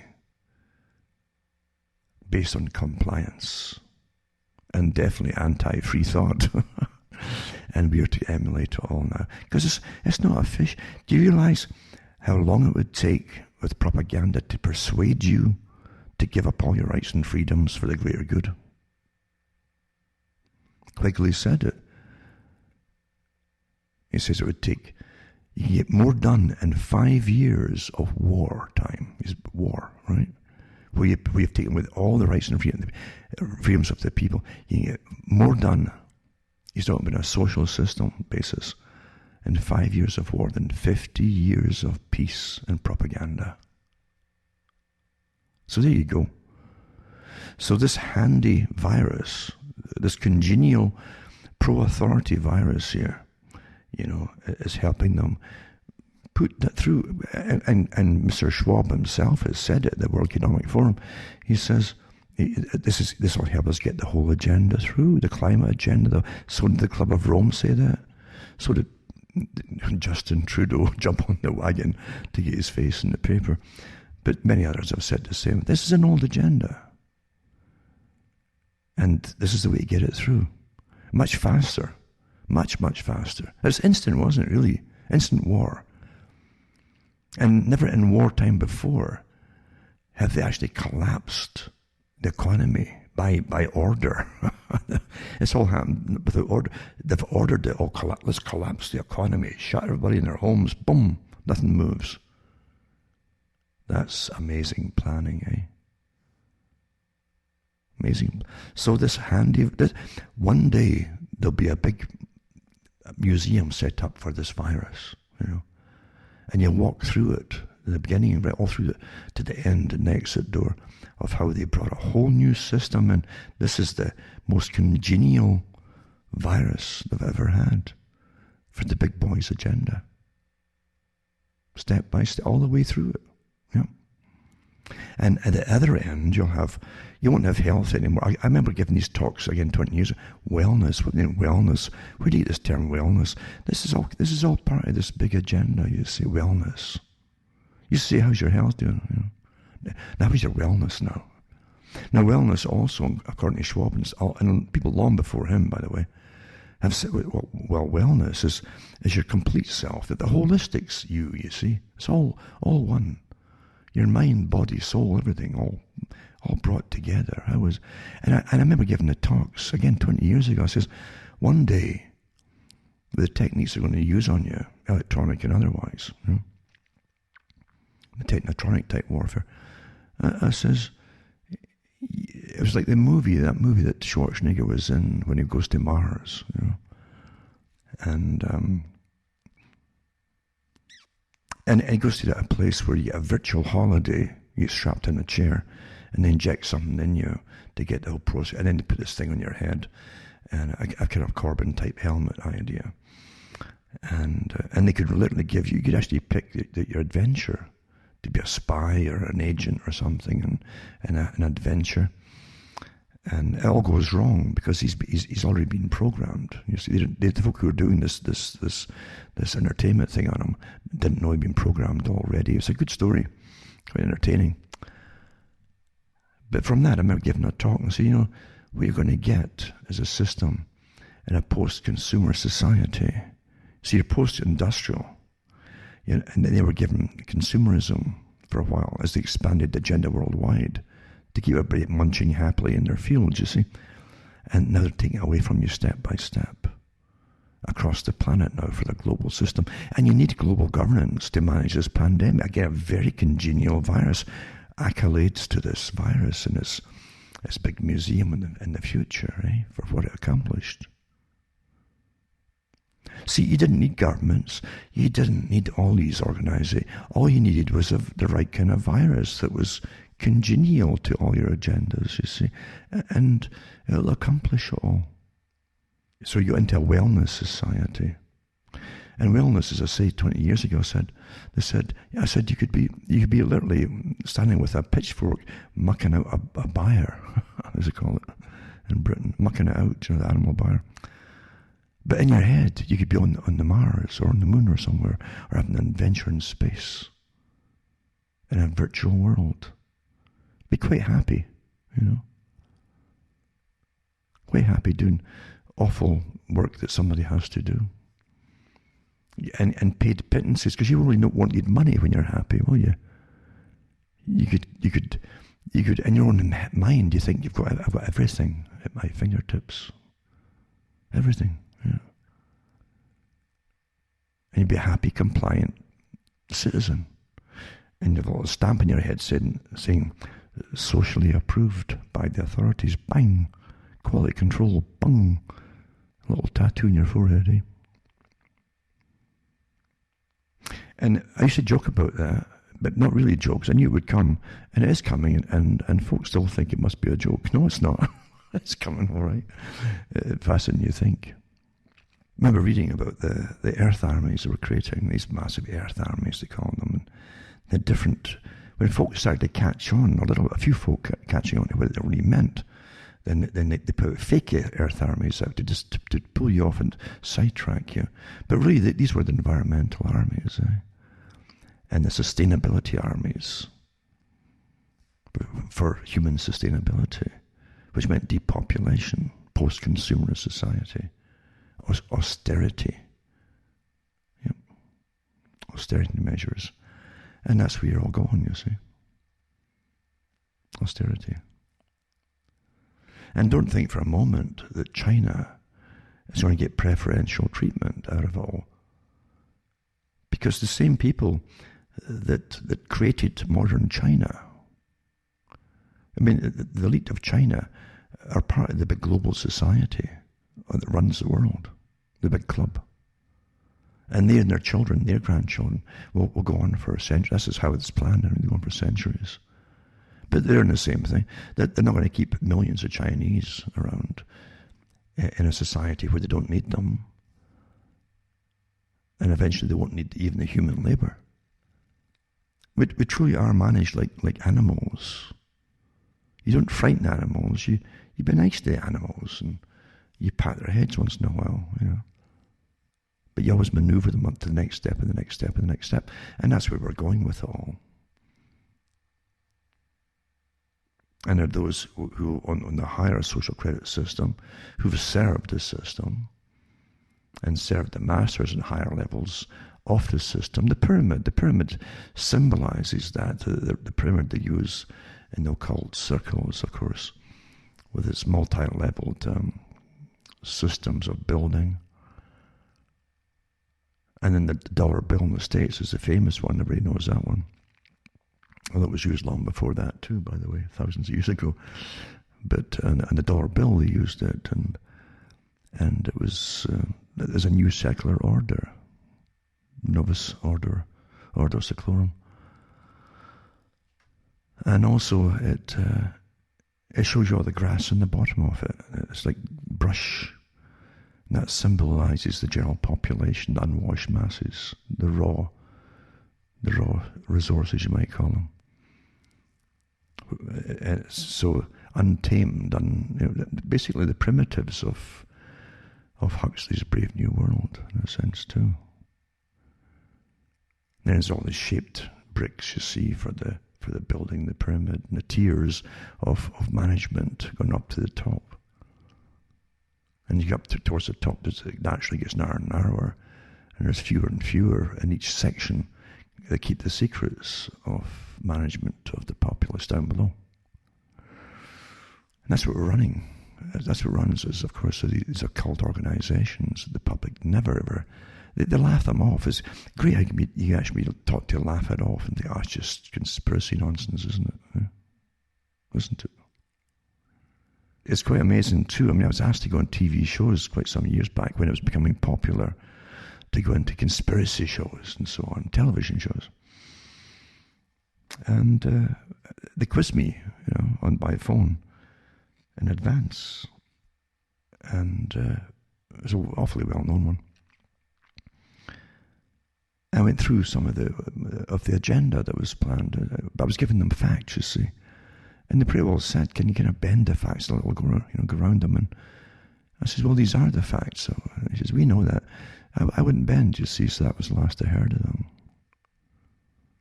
But they quiz, nothing spontaneous. Anything you see on TV, it means it's watered down, diluted, or subverted. And it's often a different tangent. That's how you diffuse something. It's counterintelligence, you see. If you play the game and go along with the world, and you've got the abilities and the knowledge, you'll be well rewarded. And doors will open for you. And most folk go along with it. It's the same as the cops I'm talking about that arrested that guy. And other cops too, from all the countless clips you'll see now, what our cops are up to in different countries. These folks should be fired immediately. But again, you need the public to all stand and demand it. Because they're supposed to be the public servants, aren't they? Not the masters. And even this very talk I gave 20-odd years ago, I said, the public could stop anything if they wanted to, but they never, again, you cannot get them to go along with it all. Can't do it. And that's why the PSYOPs, if you study, again, Department of Defense PSYOPs, they go into how to divide and conquer the population. And the specific propaganda aimed at the women in different nations. They already have anthropologists and sociologists working with, and psychologists, all working with them. I remember giving the talks when they went into Iraq. They had about 5 or 6 top anthropologists working with them to give them the culture of the people. So you'd know what kind of propaganda. They'd work with the PSYOPs teams for propaganda. And how to manipulate and get them on board with you, or create more divisions, and then you would use some of those divisions on your side to fight the other ones. This is in the manuals, by the way. Official government manuals, Department of Defense. And that's what you had during the whole time with the riots and the demonstrations and burnings in the States. Perfect Department of Defense PSYOP. So I'll get back on what I was saying at the beginning. Was I'll put up that link to the video with Patrick Wood and James Delingpole. I haven't seen it all myself because if I know PSYOPs is working. I know that the big agencies are working to military types to. It's in the papers. They're attacking people who are speaking out. I've been attacked for years for speaking out about the agenda, long before COVID. But you can actually, and I've phoned my satellite company so many times when the speed window's off into dial-up speed, when there's no cloud in the sky, by the way, and going through the Pharisees of, well, try this and try that, switch off, switch it back on, as they play with you, rather than tell you you're on a lock, You're being choked, as they call it. It's happening all the time. So the only time as I can see anything for any length of time, even 5-10 minutes, is in the middle of the night, literally. And then, of course, that's the only time I would give you speed then, is to train you to stay up all night long. As Bernays said, don't make a better product to suit the people. Train the people to suit your product. But yeah, you definitely get attacked, there's no doubt about it. And the authorities are showing more and more. It's like a school fight. This is how the fight started in school. And so you get someone who complains about something. Somebody's either punch somebody on the... I mean, they used to do that at school. They'd punch you at the top of the arm in passing, which is a nerve point. And you get, or they get something like a scarf and they'd flick it, on your skin. Poof. And that would start a fight off. And then, of course, the person goes, well, stop doing that. Just like the Fight Club, the movie. And then you see it escalating as the chins go out and the head goes up and this eyes stare at each other. And there's a system they go through before they really go for each other. And that's exactly the same system as governments use with psyop warfare and technical warfare upon its own people, And you've got internet warfare, etc. This is what they do a little bit at a time. But governments now are showing they're more resolute, a little bit more resolute as the chin goes out, and as they try to train you to simply obey and stop bitching about it, stop complaining about it. And a lot of folk buckle under it off the bat, in any fight, and that's how they do it. Expecting, they know pretty well how much of a percentage of the public was back. Okay, we'll back off. But the people, you could change anything if they wanted to. But you cannot get them to stay together long enough. Unfortunately, all the things that glued them together have been purposely destroyed.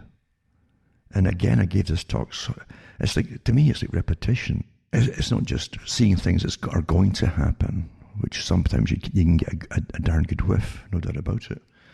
But also, it's repetition. Hell is repetition, isn't it? And it might give you an idea of who's running the show.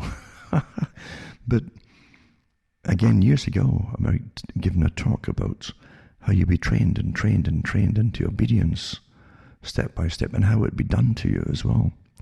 And the things they would tell you you'd have to do in order to get your compliance, it's all here. It's all being done now. And it's obviously these are well understood techniques that are very, very old. And knowledge is never lost because knowledge is power. And that's why historians keep track of how to manage populations in all kinds of situations. These are wealths of information for those that rule. It's never lost. But we're going through it today, step by step for compliance, techniques and behavior compliance for behavior modification. And the United Nations, of course, is naturally on board with it. And they talked about how they would train the people to self-police. Well, this is before you heard the term hate law or hate speech. It has nothing to do with that. Because hate now is now expanded to cover a whole variety of things. And in fact, it's hateful, you see, talk out against COVID. Unless one of the authorities that are authorized to speak about it. It's hateful. You're an enemy of society, You're dangerous to society. You're an enemy of the people. This is straight off of the Bolshevik Revolution. That's what they did when they took over initially. Enemy of the state. What are you thinking about? Oh, you're an enemy of the state. Are you authorized to say that? To think that? Nope. To the wall. Yeah. That's how it was done. You're seeing terrible symptoms of the same kind of attitude. Because it's always the same steps they go through. As they push and they up the ante a little bit more, up the ante, to see if the kickback's going to come.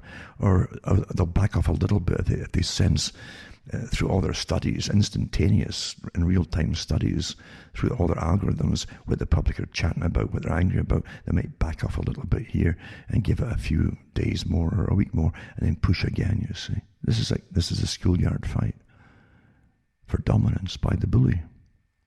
And that's what you're going through right now. All of these things. And you're self-policing. Maybe I shouldn't say that or think that. Maybe they're right. Maybe I'm bad for society if I say these things. Does it all make you unsure of yourself? That's psychological warfare, you see. Self-policing. Things you would normally do or say in normal, everyday life. They had no harm in it at all. And it is now forbidden. You see, as yourself, or maybe I'll shut up and not say that. Maybe somebody will get offended. Maybe if I say I cannot breathe with this mask on, somebody will get offended if I mention it. Maybe they'll come down and clamp it down. Maybe they'll tape it on my face. Because I'd be an enemy of the people. I'd be dangerous to them if I took it off to try to breathe. Or maybe I should just suffocate quietly. Then it might be a good citizen with a good social score on my credit system, social credit system. Massive psychological warfare. And I get lots and lots and lots of emails from folk who are really suffering, who've lost businesses, family split ups, all that kind of stuff. But again, through finances, all going to pot because of all. Folk locked in, they're terrified to go out their homes in case they catch something. Other ones terrified to go out their homes in case they get pounced on by authorities. Because they've seen all these little clips of the cops beating up people. It's just horrible, you know. Folk who at night now, in the lockdowns in parts of Britain and elsewhere, or in the States, are terrified if they get sick. Should they try and get out or take the person in their home to the hospital after curfew and get caught with the cops, might get beaten up or killed? Huh? Think about it. These are dangerous times. And folk are sensing it. But then again, they didn't care previously with all the folk, and we've had plenty of the top professionals coming out, doctors and surgeons and specialists in all kind of medical fields, talking about the countless people who have died because they couldn't get into a hospital with the previous ones in the spring, as they shut the hospitals pretty well down and stopped all elective surgery and emergency surgeries and folk dying in agony in their homes. That's horrible. That tells you the system, we're all expendable to get this agenda through. That's what it's telling you, folks. We're written off. You know. I used to wonder years and years ago, I think it was back in the 90s, when so many of the big changes, that was when all the bad smells were coming out. Bad smells. And folk were saying, what's going on? You know, again, you had the police changing their uniforms into the combat black gear. You know, the colour of the executioner. That's what you used that colour for. Yeah, you had the anti-terrorist bill put through, which was a combined omnibus bill put by Alan Rock in Canada, late 90s, before 9/11 happened, which was suspend your rights and lock people up indefinitely without trial, all that stuff. You know.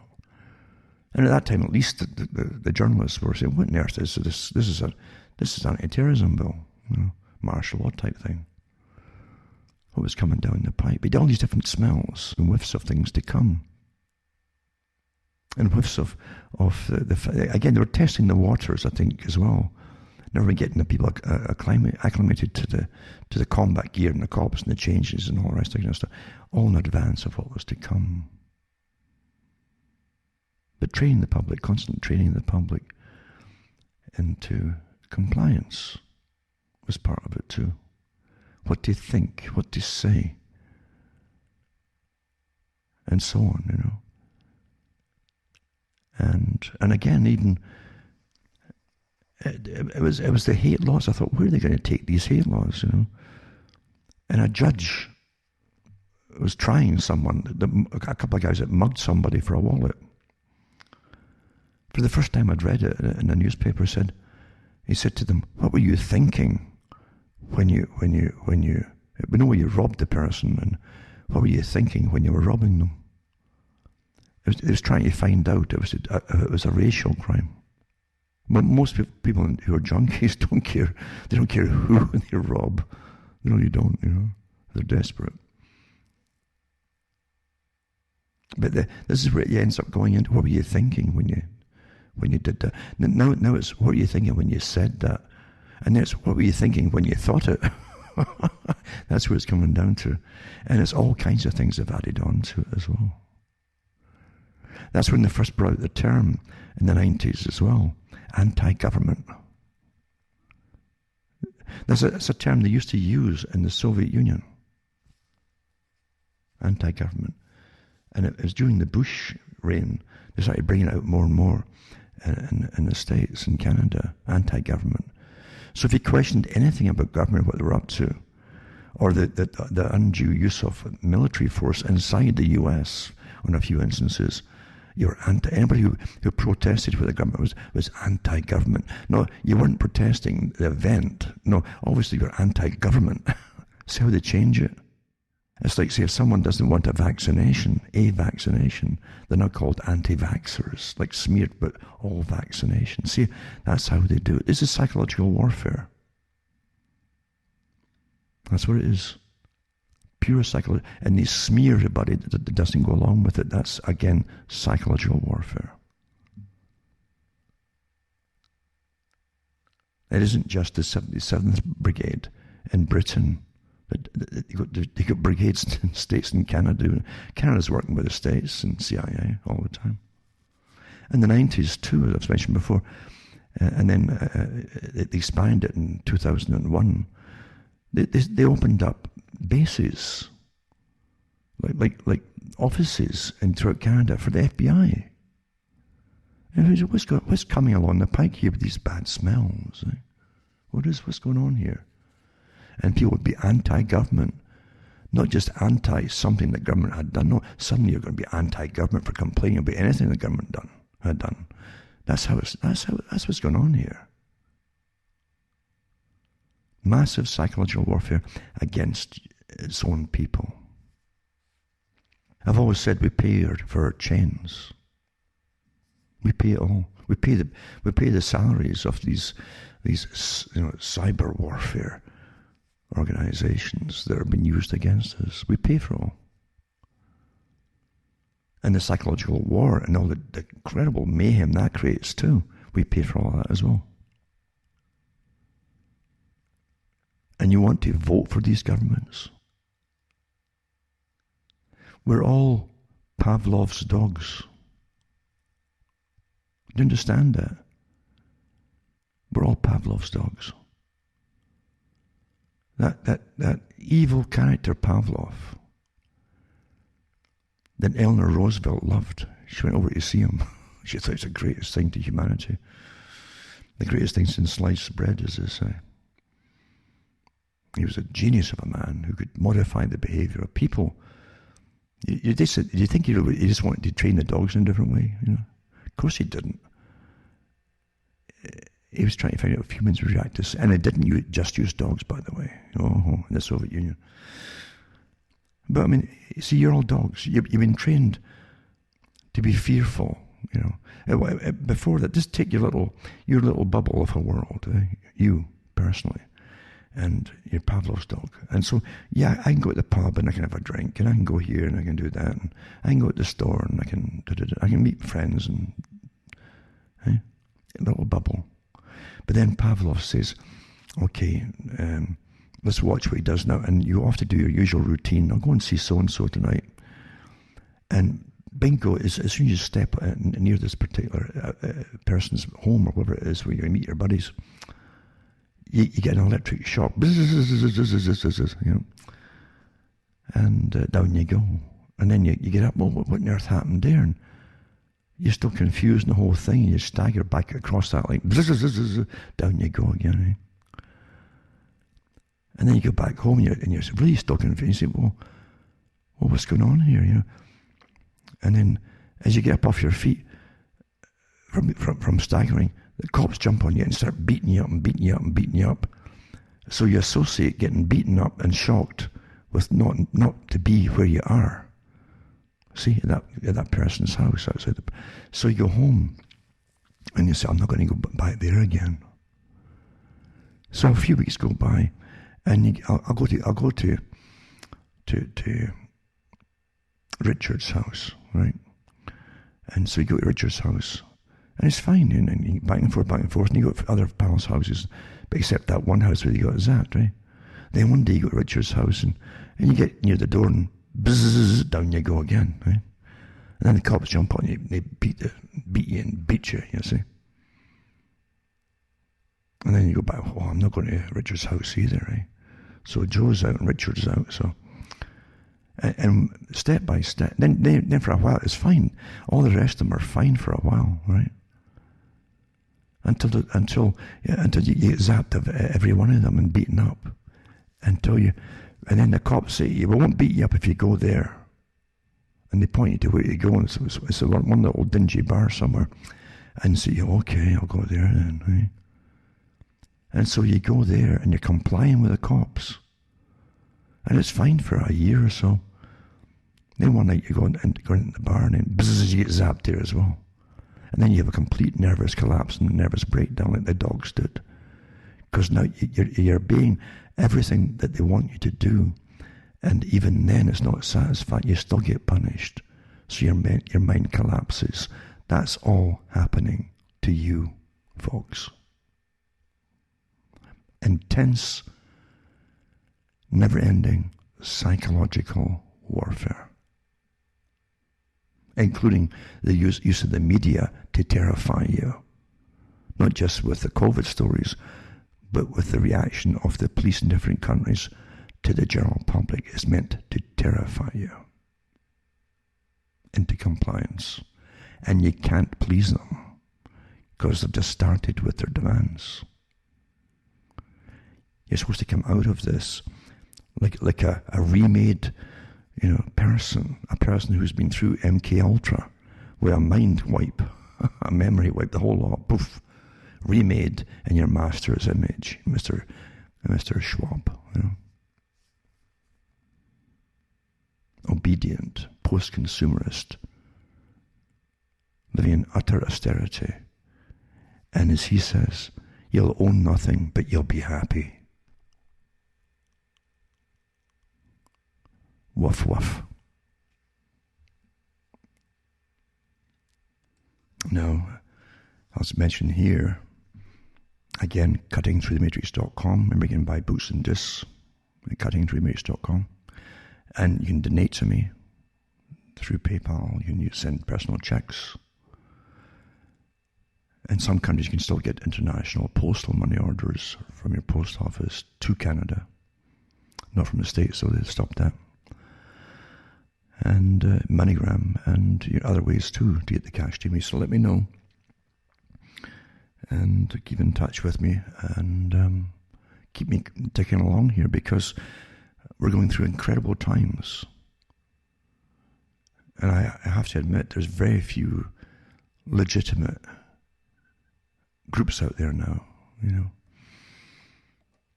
in psychological warfare. And then psyops are combined with information technologies and unconventional warfare. That's what they do. They literally give you lots of people that would speak for you. They make sure that they can eventually give you your leaders. It's not new. I get an example used to be given with the communists, and they give examples many years ago about the communists, and it'd be often a lady would come in, a woman would come in, and volunteer to help with the local group of whatever the organization was. It didn't have to even be political or seem to be political, but something that had lots of members. And they'd come in their off time, and eventually they would volunteer more than anybody. Oh, don't worry, I'll stay all night and fix all these books and everything for you and so on, and get everything ship shape, etc. And before you know it, when it came time to elect a leader, they'd all elect that person. So now you had a communist leading the group. Happened in labour unions, it happened across the board. Standard techniques. Well, now, of course, your own governments use it all, quite naturally. And they use it with psychological warfare and unconventional warfare techniques against their own people. And I've always said it, when the biggest part of the intelligence operation is counterintelligence. It's as old as the hills. It's as old as Plato talking about it in ancient Greece, and Athens. And you don't allow grassroots operations just to come out of nowhere and do their own thing unless you create them. If you create them, it's because the elite authorized them to be created, because it's going to serve the purpose of the elite. And, if you're going to bring up, for instance, austerity upon the people as an example, you would want to make sure that, because you know darn well there's going to be a lot of little groups will start off with a few pennies here and there and get websites going. And they might get angry and invent frustration about what government's doing and pushing into austerity. So what you do is you create organizations that first come off out speaking against it all, you see. And you'll give them fantastic credentials sometimes. Great things to get people on board. Well, the person must be genuine because they arrested them once or twice, stuff like that. This is standard stuff, by the way, from textbooks. And you get people to accept them. And then next thing you know, they become the leaders. They're well funded, and then they go along with the agendas, and then they'll swerve you off into a different direction. You think you're all heading towards the same goal. The road you're on starts to go off in a different tangent, and that's counterintelligence. That's how it's done. Lots of them came out in the 90s. Folk have no idea of the intense warfare that was really going on in the social spheres, because they were preparing for all the big changes they bring in the 21st century. Preparing for it and testing some of it out, and then studying the reactions of the people and so on. And a lot of them were invented back then, their personalities and their personas and their roles. And they'd even have them churning out books sometimes, ghostwritten, but collecting all the other so-called patriot or alternate movement books. They'd take chapters out of them and put them straight into their own books. And no one could take them to court for it, because nobody would go along with the court case. Nobody, absolutely none, which tells you it was intelligence agencies behind it. But they would just take whole chapters of people's books on the Federal Reserve or scams like that, the money system, and straight into it, and then add little bits, little sentences here and there. That's all they would have to do. And then they became the local hero. So they became the ones that you would hear about. They were elevated into prominence, and their books get published across the world. That is a lot of management and money. But you get little clues here and there of what's going on. And other ones that were struggling and genuine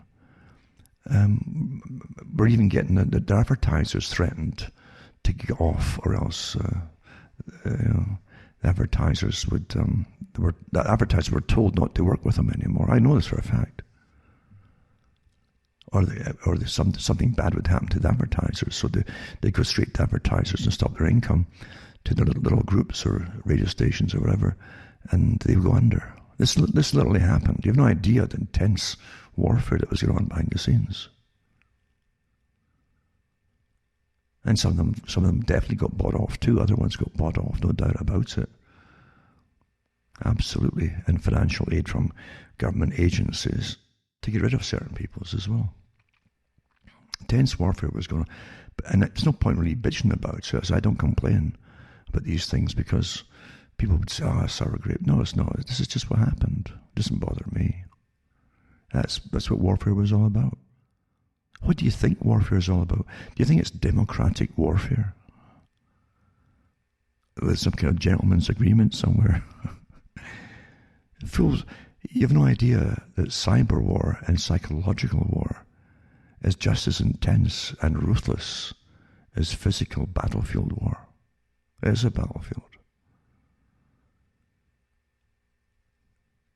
And it's, as I've said before, when government, as in the papers last week and the week before, governments in the States and Britain and Canada are using these teams against their own. This is a dangerous, dangerous thing to stage to get to. You've brought the military, your own military, on board to attack your own people. Dangerous.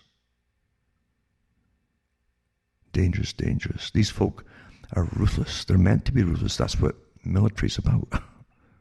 You don't use them on your own people.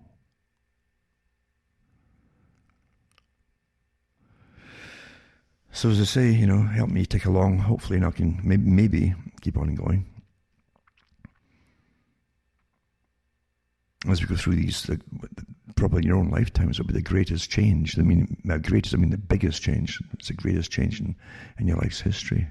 Because what's happening now is going to dictate how it's going to be for the rest of your life. Absolutely. Now, a lot of folk already are, can you believe it? They're already saying, well, Trump might try with the next election, and let's wait 4 years or so. And every 4 years that passes is gone forever. Because the changes they bring in those 4 years are here to stay.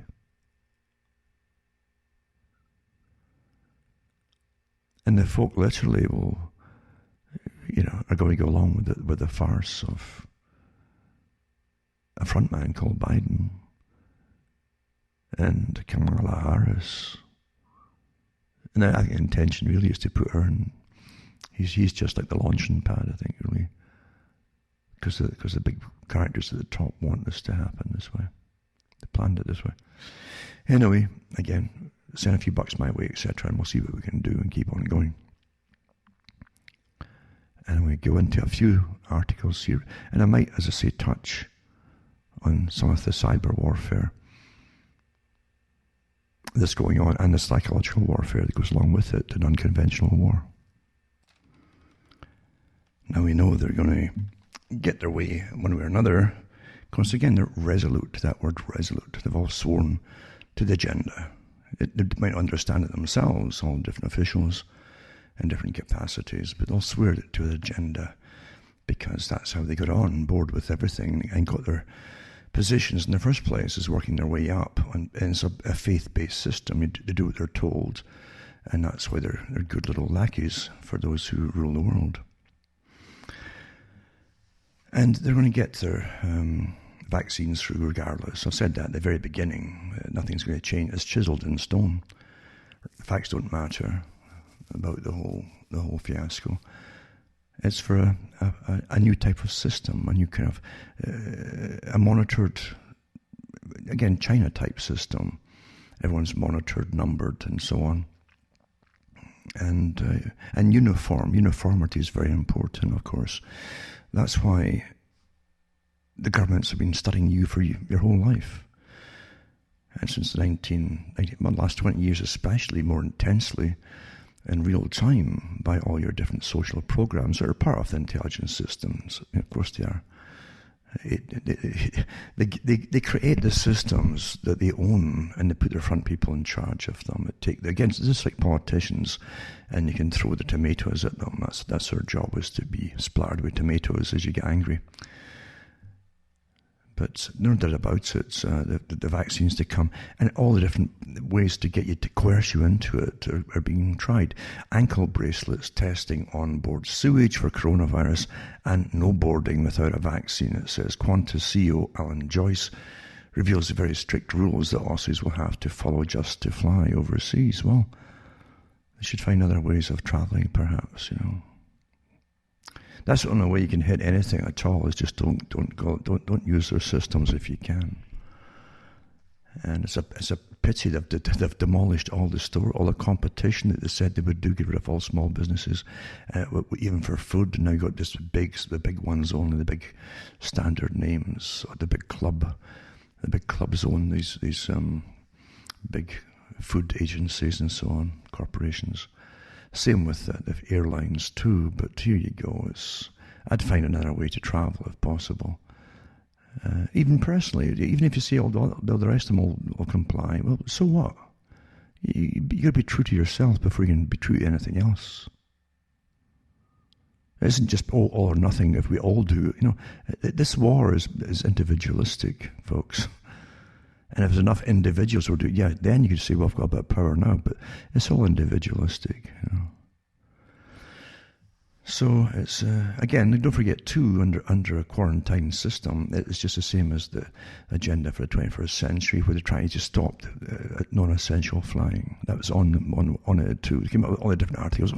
Flying is causing pollution in the sky too, Any excuse using the climate, of course, to stop you from traveling. It's the first thing they do is, for the agenda for the 21st century, they want you to live in your own community. And it was called communitarianism. I gave these talks years ago, communitarianism, from their own articles. It's all here, and it certainly will be here very shortly, and you'll all be part of your community, and you better turn up at all the different parades for the right kind of things, and for celebrations for the right kind of things, and so on, or they want to know why you didn't turn up. That's what you had in Orwell's 1984 as well. You had to attend these different parades that they'd have where they'd parade captured prisoners and so on, and you'd have to boo and scream at them to show that you were part of your system, you see, on board with it all. That's what it says, the Australians will have to comply with strict new rules when international flights finally return to the skies post-coronavirus. Qantas boss Alan Joyce has warned. Well, I'll tell Alan Joyce to go and take his company to you-know-where. From ankle bracelets to DNA tests. Don't your DNA test? What do you think the swabbing's about, folks? It's just to test for little bits and pieces of viruses so they can multiply them so many cycles, then say, well, there could be a virus there. I think it's just about that. These are the same swab tests to do for your DNA, inside the cheeks, back of the throat, wherever. It's all your DNA, folks. So DNA tests, sewage testing on planes, and mandatory vaccinations. Overseas travel will never be the same again. Well, stuff it then. Stuff it. There you go. So Mr. Joyce revealed his airline will overhaul its terms and conditions for travel, where coronavirus vaccination will be a compulsory requirement for passengers heading abroad, which could be as early as next year. Yep. There you go. There you go. So that's it there. It's permanent, folks. And it's just astonishing. This virus has meant so many things to so many globalists, It's a very compliant virus. It's on board. It must be a high member, this virus of the world dominant globalist society. Don't you think so? But they won't even test sewage for it. There you go. Great money. I guess that's the only work there'll ever be now is money and you know what. Also, tighter tier restrictions could spell the end of the traditional British pub. Again, to me, it's like Groundhog Day, where I give talks about the pubs in Britain, or the places where everybody met to talk. For centuries, that's how it had been. A public house, they were called, as the pub comes from. And they go there and chat. And again, in Britain, you see the publican, you see a license to sell the booze. Because booze is a big taxable thing for the governments, and they make a lot of money at it. And their pals who own the brewery companies and the distilleries, very selective, high fees to get the license, and not everybody gets them. So it's only the right kind of people that traditionally make booze can make the booze and make the money off it. But the pub was awfully important because that's where all the chatting took place. You meet people, and townsfolk or village people, and city people, but towns especially, you'd find out, do you know the council's thinking about doing this and doing this? You go, oh no, I wouldn't like that. And you could protest it and say, no way. So you could head off nasty things at the pass, and things like that. Even school changes and curriculums, That's where the guys would fear about in the pubs. A teacher, my wife's a teacher, some guy was saying, you wouldn't believe what they're going to start teaching. Oh, really? And the people get angry, because at one time they had families, and they kind of, that's one thing they did, where they did stand together. Families had a lot in common with their families, you see. So it was a natural focus for power to be played out on behalf of the public was through the family units that would combine together against certain things. The very thing that H.G. Wells says would have to be destroyed. He wanted to destroy the family unit, like they all do, of course, because if most families back then, mind you, had children, right? So you had a man, a woman, and children. And therefore you had the same interests pretty well: income, work, schooling, that kind of stuff. And so they'd stand together. Very powerful institution was the family. And so it had to be destroyed. Communism said destruction of the family unit, Marxism. And so did British socialism. So did Freemasonry, by the way, Albert Pike. Ended the family unit and private property. Agenda 21, same thing. Just coincidence that, though, isn't it? So anyway, tighter tier restrictions. So the British pubs got in for it now. Well, that's a place where the people met. And I remember giving a talk, so I says, it wasn't until maybe about the 80s, the late 70s and 80s, that suddenly they started to put television sets in all the bars in Britain.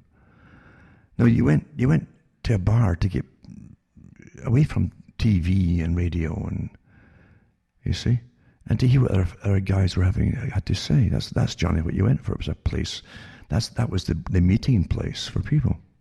And you'd hear all kinds of points of view. That's the wonderful thing about it too. When people used to think for themselves, you get lots of points of view in the same topics, but a variety of them. And that was a great thing to have. But once the TV came in, suddenly, and people tried to shout over the TV sets. It was mainly sports, for goodness sake, promoted from the top, right? And by that time, so many of the pubs in Britain belonged to like chains, big corporate chains. So the government, again, wanted to end people talking about it. It's a nuisance when folk talk about things, find out what government's up to, and interfere, isn't it? It's a nuisance that for those that rule you. And so they'd pay these big chains or give them tax breaks if they'd start putting TV sets until literally you couldn't find a pub pretty well where you'd walk in and there's this racket going on of screaming and yelling, people playing. You couldn't tell who cared what team was playing who. Really, had no interest at all. I knew what it was all about, you see. But it was to stop people talking. And eventually you get fed up yelling at people, you just gave up. Because you're trying to yell to be heard, or to hear them. It was just too frustrating, and it worked wonders for stopping chat, you see. At one time, too, it was so important, by the way, that governments also used the publicans in rural areas and towns and villages, almost like spies, because they get all the gossip of what the people were up to and what they're thinking about and so on. And so they could use them against the people again, hey? And nothing's there for what you think it is what I'm saying to you. Even if some of them start off there for you, they get bought over rather quickly and brought on board to work for the authorities. Then they get little breaks as well, you see. That's how it works. Nothing's ever as it really seems. So here's tighter tier restrictions, as I say. And it says here, hospitality is facing another huge blow if the leaks about the new tier restrictions are correct. And industry experts, our local politicians have said it could spell the end of traditional pubs. Of course, that's what it's meant to do. And England is due to leave national lockdown December 2nd. Nonsense, they'll keep it locked down. And will enter back into a 3-tier system of coronavirus rules and measures. It's just prison, isn't it? It's like lockdowns in prison. That's what it is, eh? That's what you use. It's all lockdowns in prison. Where you're allowed to move to and where you can go along this corridor, not along that corridor, and so on. Maybe in the exercise yard. You can't even do that now unless you have a reason for being there apart from exercise. But compared to the system introduced in October, the new tiers are expected to be much tougher, particularly for pubs and restaurants. It could mean that the areas placed in Tier 3 restrictions and with infection rates still above national. Just stop testing, then they'll plummet. And so that could very well include Greater Manchester. They'll have to keep all hospitality venues closed. Maybe if you got the right kind of variety or strain of this coronavirus, it'll allow you to drink, as long as you just pull the face mask down for each sip and then back up again. Or maybe someday, I was thinking, how come no one's invented a straw yet that'll fix onto your face mask, eh? And we could all learn sign language to talk to each, because and you see it, you've seen it also in stores, that the people that are serving you sometimes pull the mask down because they know you can't hear them, and they can't hear you. It's all muffled. You can't read the lips, you see. So maybe you should all learn sign language as well, and have little straws there. And I guess you could still blare the television in the background there, and then yeah, you shoot, he scores, blah, blah, blah, blah, blah, yeah. And you're sitting there dead quiet and sign languaging the other person there with your hands and stuff, and sipping your beer through a straw through the face mask. There you go. There you go. How is that? I'm sure somebody will come along with it eventually. As long as the authorities, the experts approve it and say, oh, that's okay, that'll stop that, Maybe you could even have an ultraviolet. I'm really getting carried away here. A lot of my ideas get picked up over the years, I can tell you. So you get a little face mask one, as I say, without a straw through it, right? And a one-way valve, so when you pull it out, it closes. You see, it closes the valve, and it's perfectly safe. And then at the other end of your beer, you put in the beer. Of course, you could have a bottle, and you could have a little filter from the bottle, so as the air comes in as you're sucking out the booze, then air can come in through a filter and filter out the viruses.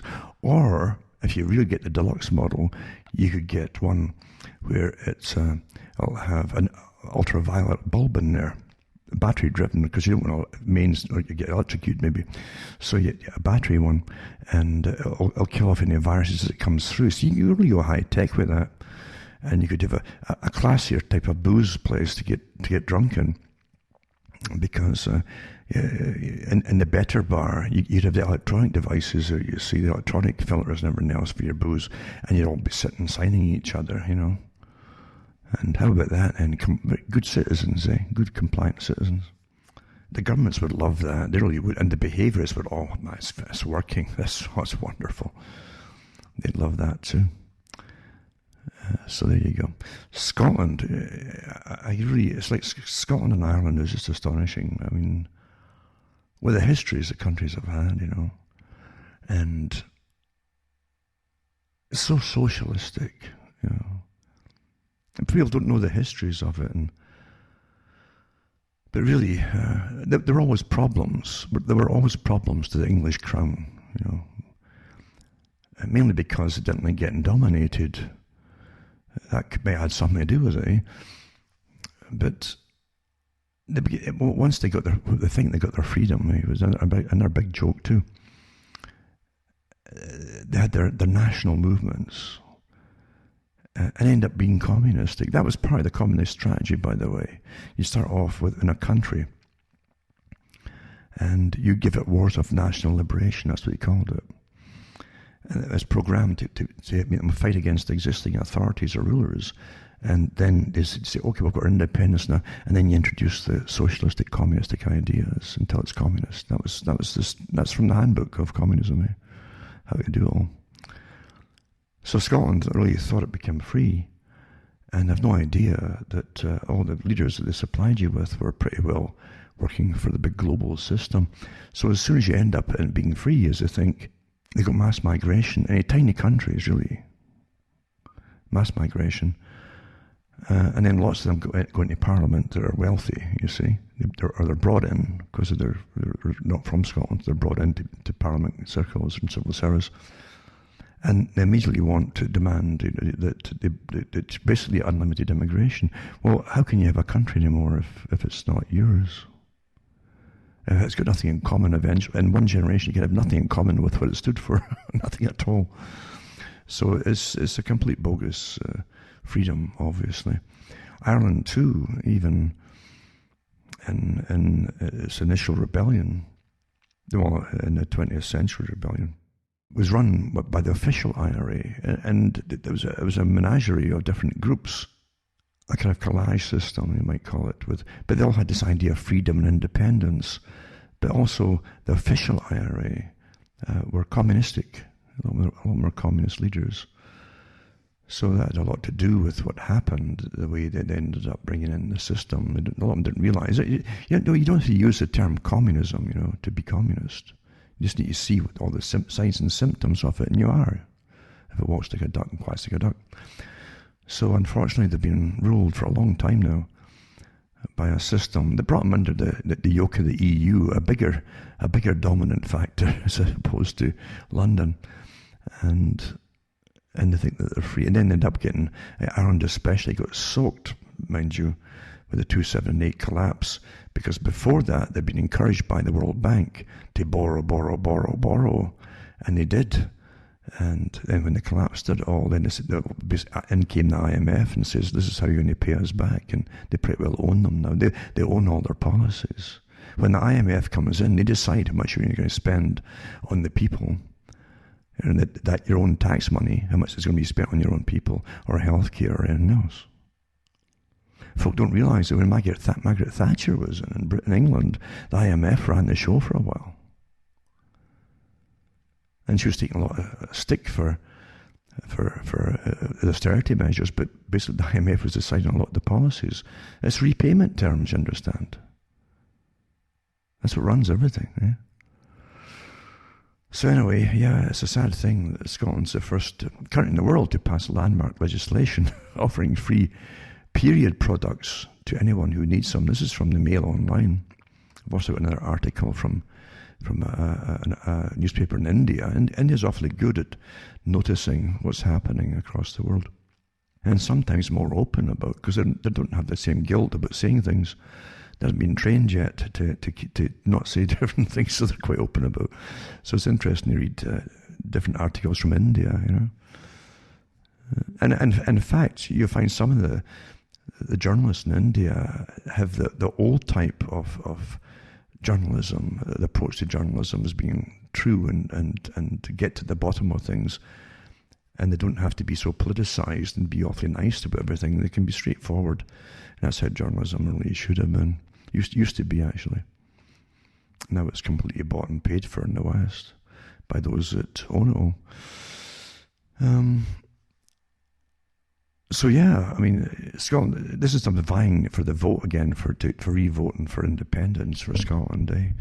So they aim for the women first. I think they've already got daycare and stuff like that are free, and it's the first thing generally they all get. And then you go for it step by step. You buy people off, And so it's going to make sanitary products available to everyone. What do you mean everyone? You see how it's worded here? I mean, who wants them all? And the bill was brought forward by Labour Health spokeswoman Monica Lennon. I don't know if she changed her name or what, but she goes by Monica Lennon. She might be telling it herself, I don't know. But it says the members of the Scottish Parliament are working to tackle period poverty. Period poverty. That's what she's worked for since she was elected in 2016.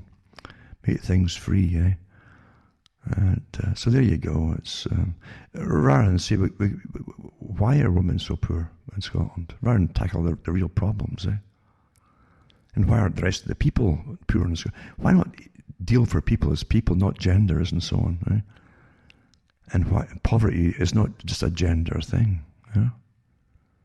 affects men, women, and children. But this is how they waylay you. With this kind of publicity kind of thing, you see. There you go. But I remember the socialist governments, and even Canada did it too, through the conservative government was in at the time, was pushing this. When you see the same agendas through different parties, you know that's what it is. It's an agenda. You're under tyranny, as Jefferson said. You're under somebody's agenda. Because nothing halts. Trump was the first time I've seen him skipping a beat. It makes no difference what parties, and the same pre-planned agendas go forth, you see. So there you go. But yeah, let's not tackle the poverty, etc., etc. Nothing's free when taxpayers have to pay for it. What are you talking about? It's free. Huh? There you go. There you go. Another article here is to do with can I stay overnight with family in Tier 2 or Tier 3 this Christmas? Right? It says Christmas is just around the corner, but anxious Britons have been waiting for information how they can see loved ones. You're waiting for information to see if you can see your loved ones. Do you understand what's going on here? During the ongoing pandemic.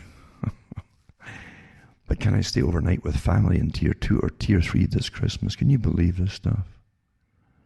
Are they going to start publishing manuals, like prison manuals, for the prisoners here? Huh? It says, areas across the UK will be placed into either Tier 1, Tier 2, or Tier 3, depending on the coronavirus cases and other criteria. Then the name Middlesbrough, Newcastle and Yorkshire and Humber are amongst those back under Tier 3 status. You can check with your tier, which tier your area is in using the government's postcode checker here, and I'll give you a link to it as well. However, Britons will have a break from the stringent rules over the festive period in a so-called Christmas bubble. It has been revealed. Isn't that one? Your wardens are giving you a Christmas bubble. Oh. From December 23rd to December 27th, 3 households will be able to meet indoors, with Mr. Johnson calling on families to make a personal judgment about the risk of coronavirus to vulnerable loved ones when forming a Christmas bubble. Wow, what drama. Eh? Can I hug my grandparents at Christmas, it says. So anyway, it goes on about the winter plan, and they give you a breakdown into 2 and 3s and all the rest of it. And I think one of them, you have to roll up your trouser leg and bare your breast, just like Freemasonry. Hop on one leg, maybe. And only on a Thursday, but not on a Wednesday. And so it's awfully important you follow these very important rules, Yep. As you get trained into further absurdities. Really. You understand, the countries that aren't doing the lockdowns are better off than anybody else. Their economies haven't collapsed. The death rates aren't higher. For winter deaths. I say winter deaths, because that's flu, it's everything, Pneumonia happens every winter. Etc., etc. They aren't up anyway. But that doesn't matter. You see, it's your countries that have been deemed excess consumerists. Remember all those years? The worst country in the world for consumption is America, the US, and Britain and so on, yeah. Well, now you're getting taught by this very handy virus. Just forget those countries that don't have these lockdowns and are doing fine, like Sweden and so on. Switzerland too apparently didn't have the severe lockdowns either. Doesn't matter though. You must, because you're bad. There you go. And another one, level 3 of the plan for living with COVID-19. Living with COVID-19 explained. And this article here is from the Irish paper. And I'll put this one up as well for those that want to look it up and see what to do and how you can learn to live with COVID-19. Isn't that nice? Right? It's like trying to live with the bombs and the blitz. This is the keep the home fires burning and all that stuff, all that nonsense. Yeah, learn to live with it and put the best face on and step forward. There you go. So, also in the Sun, the newspaper, there's more articles here on the furious 20 million Brits are forced into Tier 3 measures despite the R rate falling below 0. The R rate, we're letting a whole vocabulary here now. They're going to give a dictionary for COVID shortly, because it'll be a lifelong dictionary, you see, a rule book. But you got to get trained here, for goodness sake. More than 20 million Brits are being forced into the harshest tier lockdowns, Tier 3, despite falling COVID rates in their areas. Well, don't let facts get in the way of agendas, for goodness sake here. And it says a staggering 20 million Brits forced into it, blah, blah, blah. And 61% of the population are now worse off after being shifted into a higher tier. Well, who saw that coming, eh? 55 million Brits are now in tiers 2 and 3 with tougher restrictions than last time. Well, they said that's what they'd give you. The spring was just a training exercise, people. Complete training exercise. Comes after PM Boris Johnson ramped up restrictions despite data suggesting the R rate is now below 1, meaning the bug has been kicked into reverse. Well, again, these facts become an awful nuisance. They interfere with planning and things, you know. Terrible. And this Boris Johnson, what a joke he is, eh? You know darn well he's been given his marching orders. He's got the whole Brexit thing on stall as well, eh? Because you see, the real deep state didn't want Britain pulling out of that one either. No way.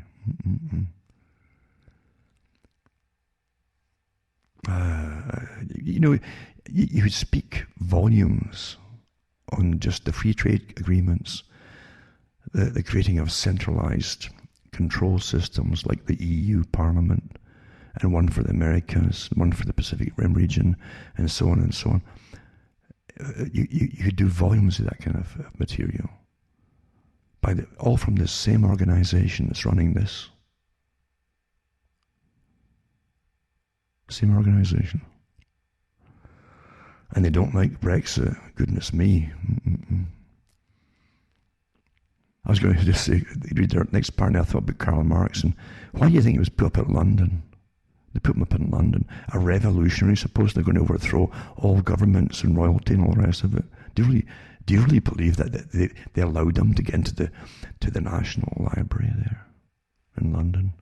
Access to all the very expensive reference books and so on. Of course they loved him, because the same organization that said, we don't mind if they're communists or fascists or dictators, like Carroll Quigley said. They're all welcome. Does it start to make sense to you? And what was Karl Marx's main thing? Who congratulated Lincoln for the Civil War and for defeating the South?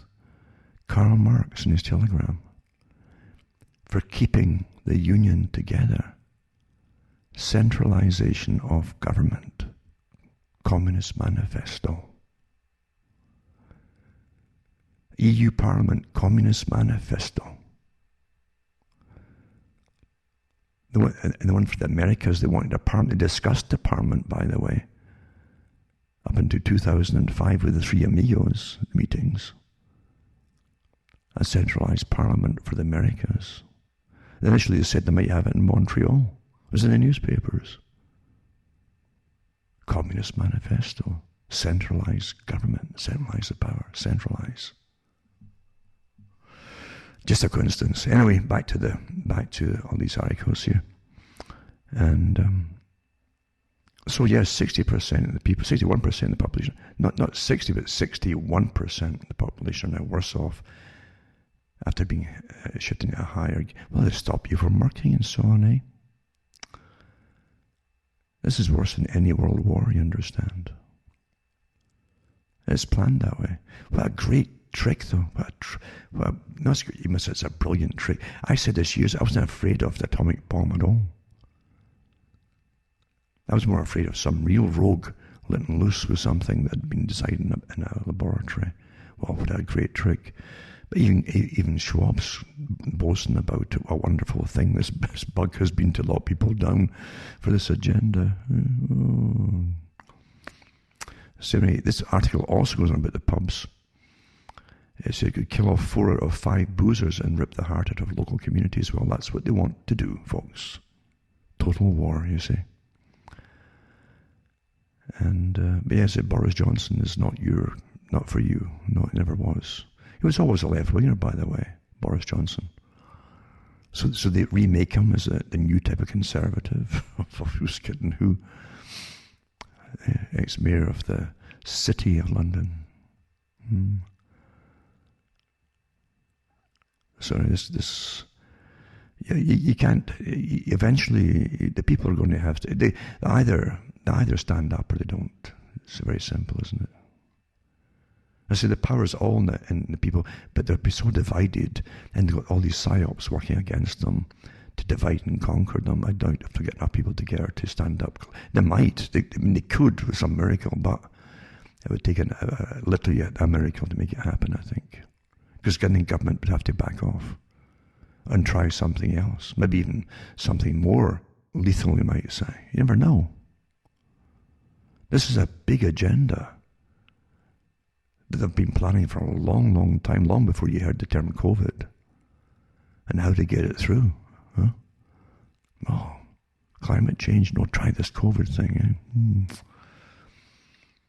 This other one too, Moderna vaccine may not stop people spreading COVID.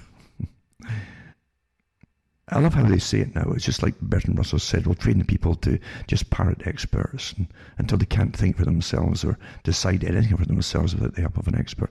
You don't even need names now, eh? Generally. So scientists have warned, eh? The promising trial results have shown the US developed vaccine is 94.5% effective, right? At stopping people from getting ill. Trials haven't yet tested where the jab actually prevents transmission.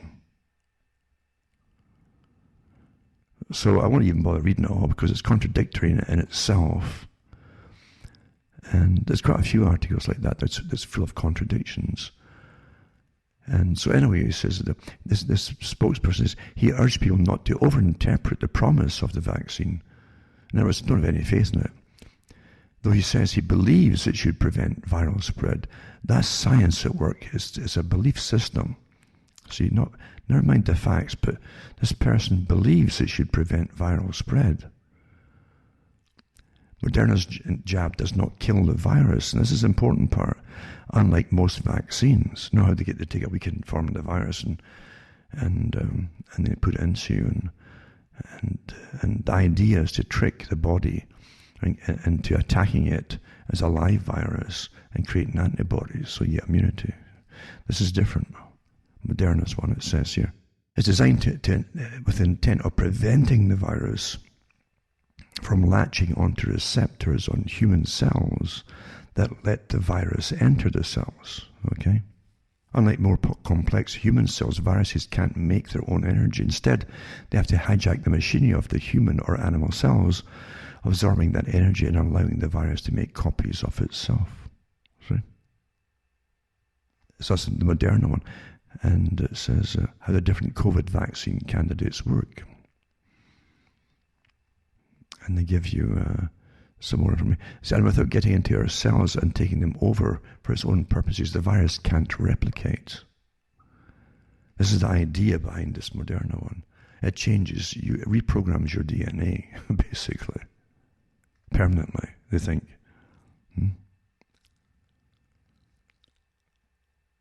This is how it works. This is a trial. This is a very experimental vaccine. And a lower viral load usually means that the virus is less likely to be potent enough to infect someone else. But Moderna hasn't proven that, and Pfizer hasn't in its trials either. But although its trials are still ongoing, early data by AstraZeneca suggests this vaccine it developed with Oxford University should prevent viral spread. So it's amazing. The two don't know. And this other one, right, suggests this vaccine developed with Oxford University should prevent viral spread, even though it's early data and its trials are still ongoing. So it hasn't finished yet. So why would even saying that it should prevent viral spread? And it says Pfizer and Moderna only tested trial members who developed possible symptoms of COVID-19, according to Science magazine. And so it says that without knowing of others, members of the trials might have been asymptomatic spreaders, there's no way to say for sure whether the vaccine prevented them from infecting others. When we start the deployment of this vaccine, we will not have sufficient concrete data to prove that this vaccine reduces transmission, Mr. Zaks added. I'll say this before going to the next line. When we start the deployment of this vaccine, we will not have sufficient concrete data to prove that this vaccine reduces transmission, Mr. Zaks added. Do I believe it prevents transmission? Absolutely yes, but I saw this because of the science.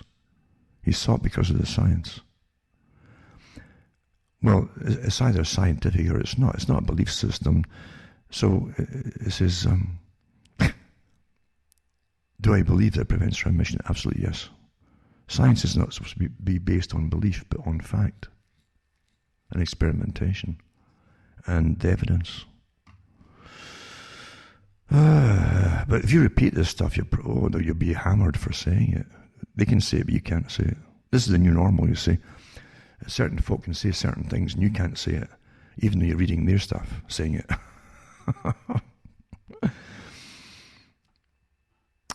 And it says here, but absent proof, I think it's important. But absent proof, I think it's important we don't change behaviors.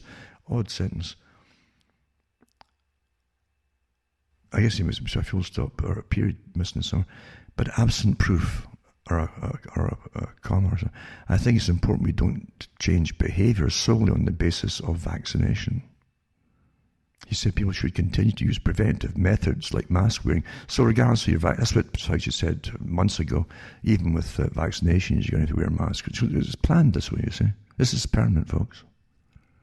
And social distancing. It's total behavior change for the whole society across the planet. And Moderna will continue to collect data if and when its vaccine is approved. Oxford University and AstraZeneca got all trial participants to swab themselves at home, allowing it to test whether the vaccine was preventing people from transmitting the virus or just stopping them from becoming unwell.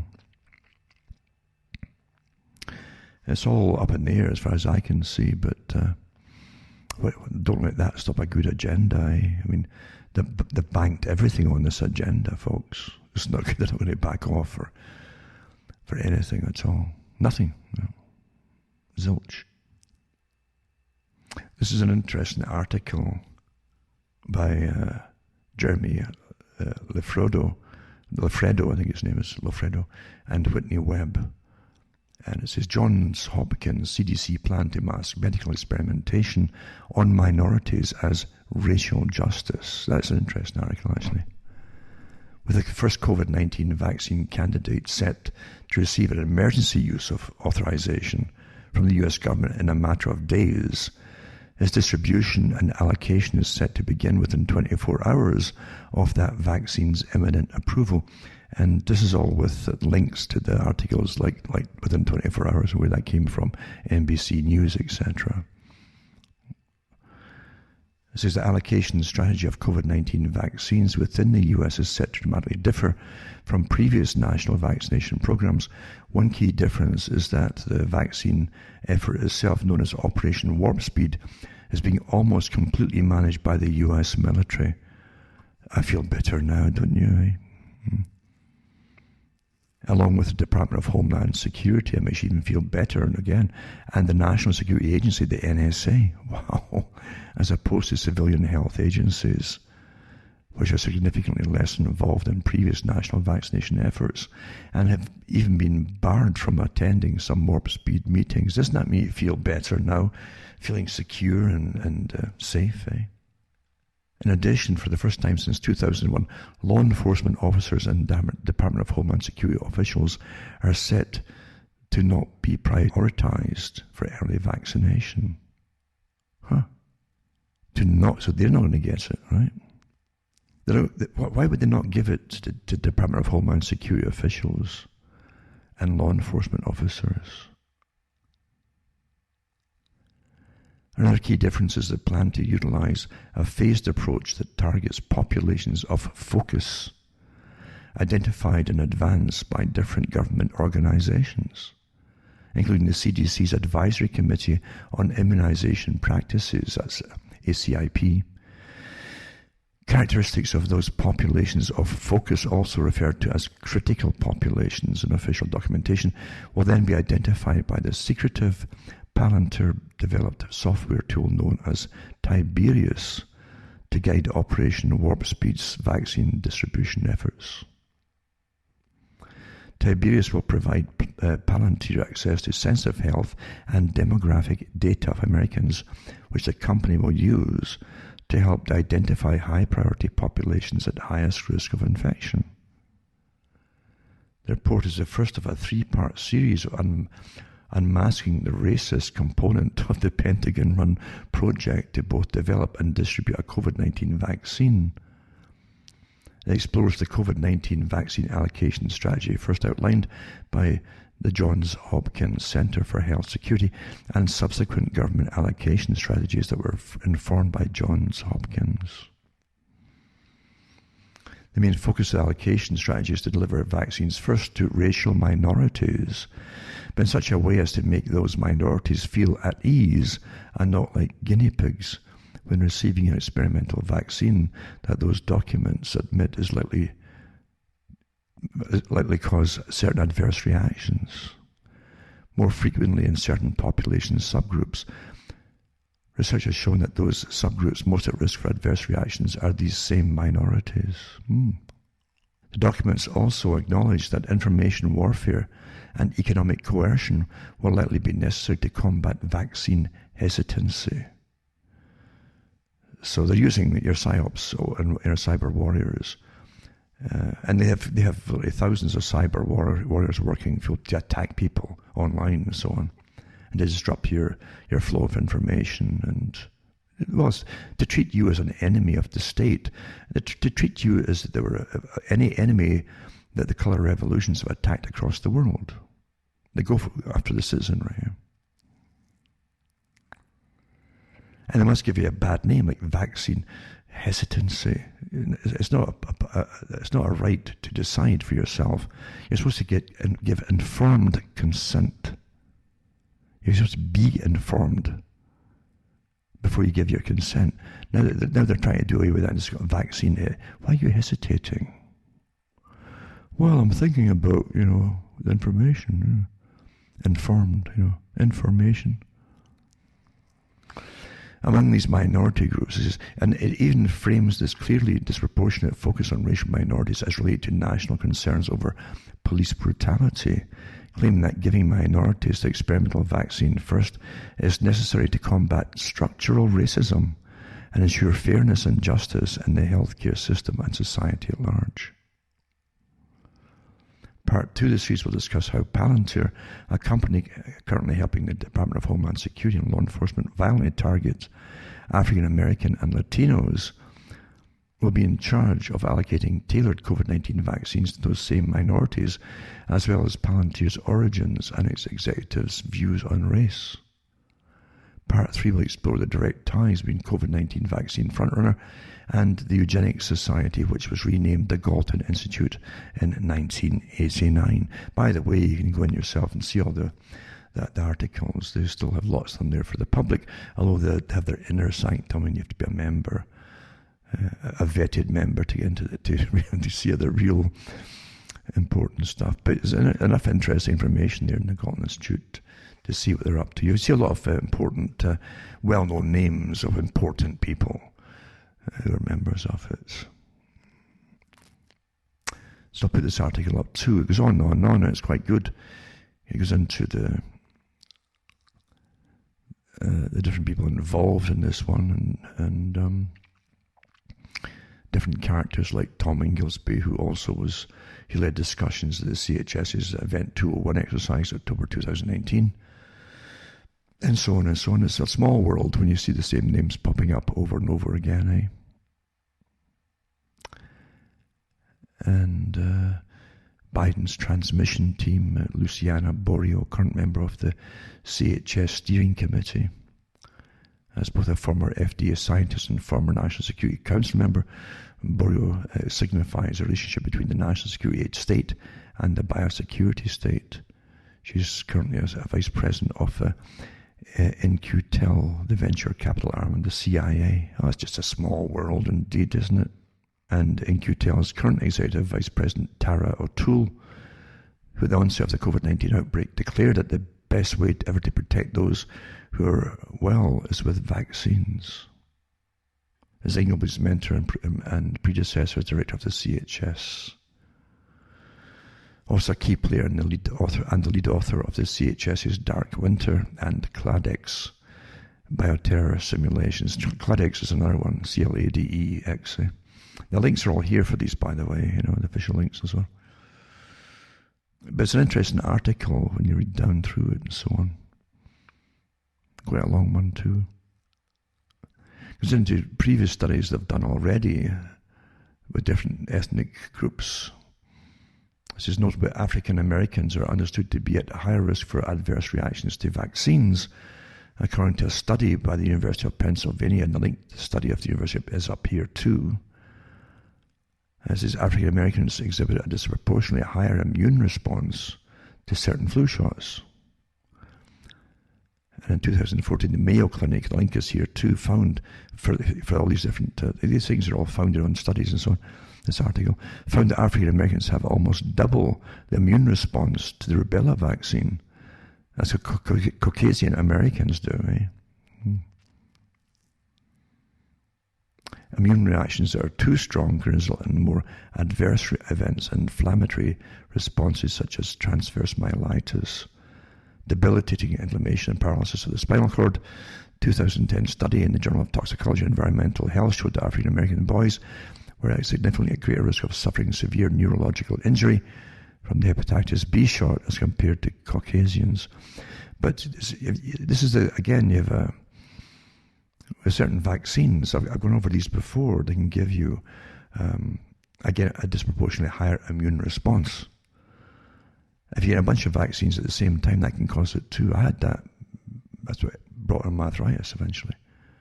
And my spine was on fire, believe you me. A whole bunch of vaccines given in the span of about a week, I think it was.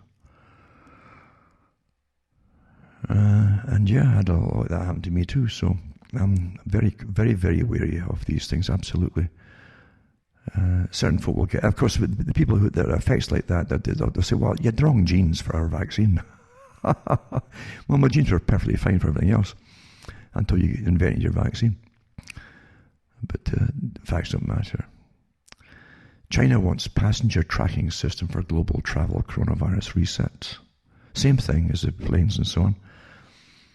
He wants a global QR code system to help determine their health status and travel permissions in a post-coronavirus pandemic travel reset. And there you go. It's a reset. Everything's a reset, isn't it? Global mechanisms for all. And it says during the G20 summit on Saturday, Xi called for coronavirus global mechanism, which involves international recognition of health certificates in the form of the QR codes to allow people to travel freely. Well, you could travel freely if you were free, folks. Having all these codes and permissions is not free. That's the difference between rights, you see, and freedom. You have natural rights. You don't need permission to have them. It says the dictator says the system can be based on nucleic acid testing results in the form of internationally accepted QR codes. And that's from the news state agency Xinhua, whatever they call it. That is XINHUA. And we need to further harmonize policies and standards and establish fast tracks to facilitate the orderly flow of people, he's quoted as saying. And the QR codes are barcodes that can be read by mobile phones. There are common tools of tracking and control in communist China. Coming to a place near you. But I'll put these links up there too for those who want to follow it. But nothing really is surprising. Also, the COVID-19 RT-PCR test. And this article says how to mislead all humanity using a test to lock down society. And I've already read articles before on this particular test and why it's not the most reliable test. And this goes into again as well about the amplification. They cycle it, they call it cycles. They take particles of a virus or what they think might be a virus and they amplify it and multiply it many times over in cycles, they call it. And they get a certain level, a certain amount of cycles. They say, well, there's a possibility there's a virus there. Can't tell if it's alive or dead or anything else, but or you've had it for that matter.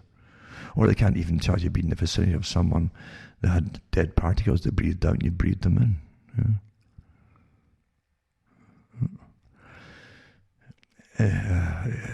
But forget the facts. I mean, I've been over this one ad nauseum, really. But this one again goes through it all. They tell you the number of times they copy it. What they've even said, the makers even say that over 30 is very unreliable. Well, they're using up to 40 odd, maybe 45 cycles to try to get positives. Well, it's going to give you more and more false positives, and they actually say that in the different instructions on that for laboratories. It doesn't matter. That's why they picked it.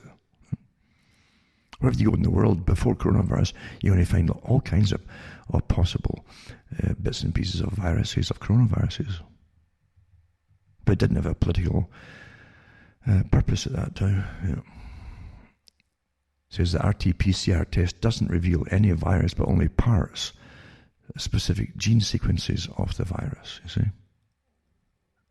And they go on of how it was done, and it's quite a good article, of course, for those that want to at least get some understanding of how it's done and how they come to these conclusions that they do. Maybe find out why they come to these conclusions. It'll be a different thing altogether. GCHQ and cyber war on anti-vaccine propaganda. So people who don't want the vaccine, it's not called just anti-vaccine. Now it's anti-vaccine propaganda now, you see. I've already read some of the articles from reputable papers where the people the CEOs of the companies say, well, we believe it does this, and we believe it does that, and we're not sure about this and that because we haven't finished yet, but we believe. But that's okay for them to say that. But if you go over these articles when you're doing anti-vaccine propaganda, but just reading it, obviously,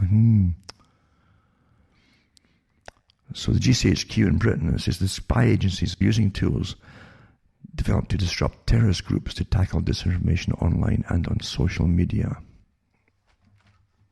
Now you can tell right off the bat that it's the same usual agenda, the same groups running the intelligence agencies. It says the spy agency is using the tools developed to disrupt terrorist groups to tackle disinformation online and on social media. And spies tackle disinformation linked to Russia. Russia, my goodness, GCHQ began an offensive cyber operation to disrupt anti-vaccine propaganda being spread by hostile states. The Times understands, this is the Times, the newspaper. I read similar articles as before. So it's using a toolkit developed to tackle disinformation and recruitment material peddled by Islamic State, according to sources. It's the latest move by cyber agents to counter activities linked to Moscow, whose aim is to exploit the pandemic in order to undermine the West and boost Russian interests. And the government regards tackling false information about inoculation as a rising priority as the prospect of a reliable vaccine against the coronavirus draws closer. A government source said GCHQ has been told to take out, I think I read the same one, anti-vaxxers online and on social media. They have ways they have used to monitor and disrupt terrorist propaganda, like slowing your computer down, and worse things than that, of course, to do it. And then they go into the different tactics if you want to get the whole article. But it's cyber warfare, and I've already mentioned it, that your own governments have had it in the newspapers. They're using their spy agencies and their cyber warfare agencies and other ones too. These foreign governments, cyber warfare agencies, to attack your citizenry. So that's what it is. That's where your tax money goes. So much for your opinions. You can't have your opinions anymore. And you have no rights over yourself at all, your body, for goodness sake. The state owns your body and soul. They can do with it as they want, obviously. You're not really using it, are you? I mean, you're using your body much. I mean, it's, for any good purpose. Canada now is blocking bulk exports of drugs to the US, it says here. These are the cheaper, probably Apo-type drugs. They call it Apo drugs. Generic non-corporate name type drugs to the States, and no doubt they've got a good reason for doing it. Like they don't want the public to get some cheaper drugs. It's probably in fact that someone's got the nudge from the States not to do it, because the States is jealously guards its pharmaceutical industry, and what they want to generally get, like high prices for stuff, for their own drugs. US, UK intelligence agencies declare cyber war on independent media. British and American state intelligence agents are weaponizing truth to quash vaccine hesitancy, I've mentioned this before, as both nations prepare for mass inoculations. In a recently announced cyber war to be commanded by artificial intelligence-powered arbiters of truth against information sources that challenge official narratives. Now, there's a free society for you, eh? So they they declare a war on the public. And anyone that challenges official narratives, there's a free society. This is the kind of stuff you'd always point to other countries. Oh, see, look, they're doing over there in these tyrannical countries. Here it is here, folks. It's the same thing. This is in just the past week, the National Security States of the United States and UK have discreetly let it be known that the cyber tools and online tactics previously designed for use in the post-9/11 war on terror are now being repurposed for use against information sources promoting vaccine hesitancy. And it goes into it too, warp speed and all the rest of it. And the UK intelligence's new cyber war targeting anti-vaccine propaganda. And again, it mentions the Times reports and so on, the newspaper. That links are all here for it. Contained in this article. And again, it mentions again the British military's 77th Brigade, which specialises in information warfare. Yeah, generally in other countries, folks. And they've been used it on their own public. Wasn't that freedom of speech, that old farce of a line they should give you in Britain? We're a free country, we gave democracy to the world. There you go. So they're not only going to take down anti-vaccine propaganda, but will also seek to disrupt the operations of the cyber actors responsible for it. They call it cyber actors, including encrypting their data so they cannot access it and blocking their communications with each other. Do you understand? This is the stuff, that we've been warned about hackers. This is your own government's doing it, folks. Because they've been doing it across the world. Where do you think all these folk who learned across the world got it from? From your government agencies. They're now using it on you. And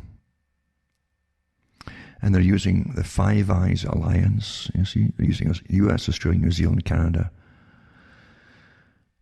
And there's other ones apart from that too, mind you. To take you all down, right? So you're not allowed your own opinion anymore. They've set warfare departments against you. They've declared war on you. It says, the Times said it's troubling, you see.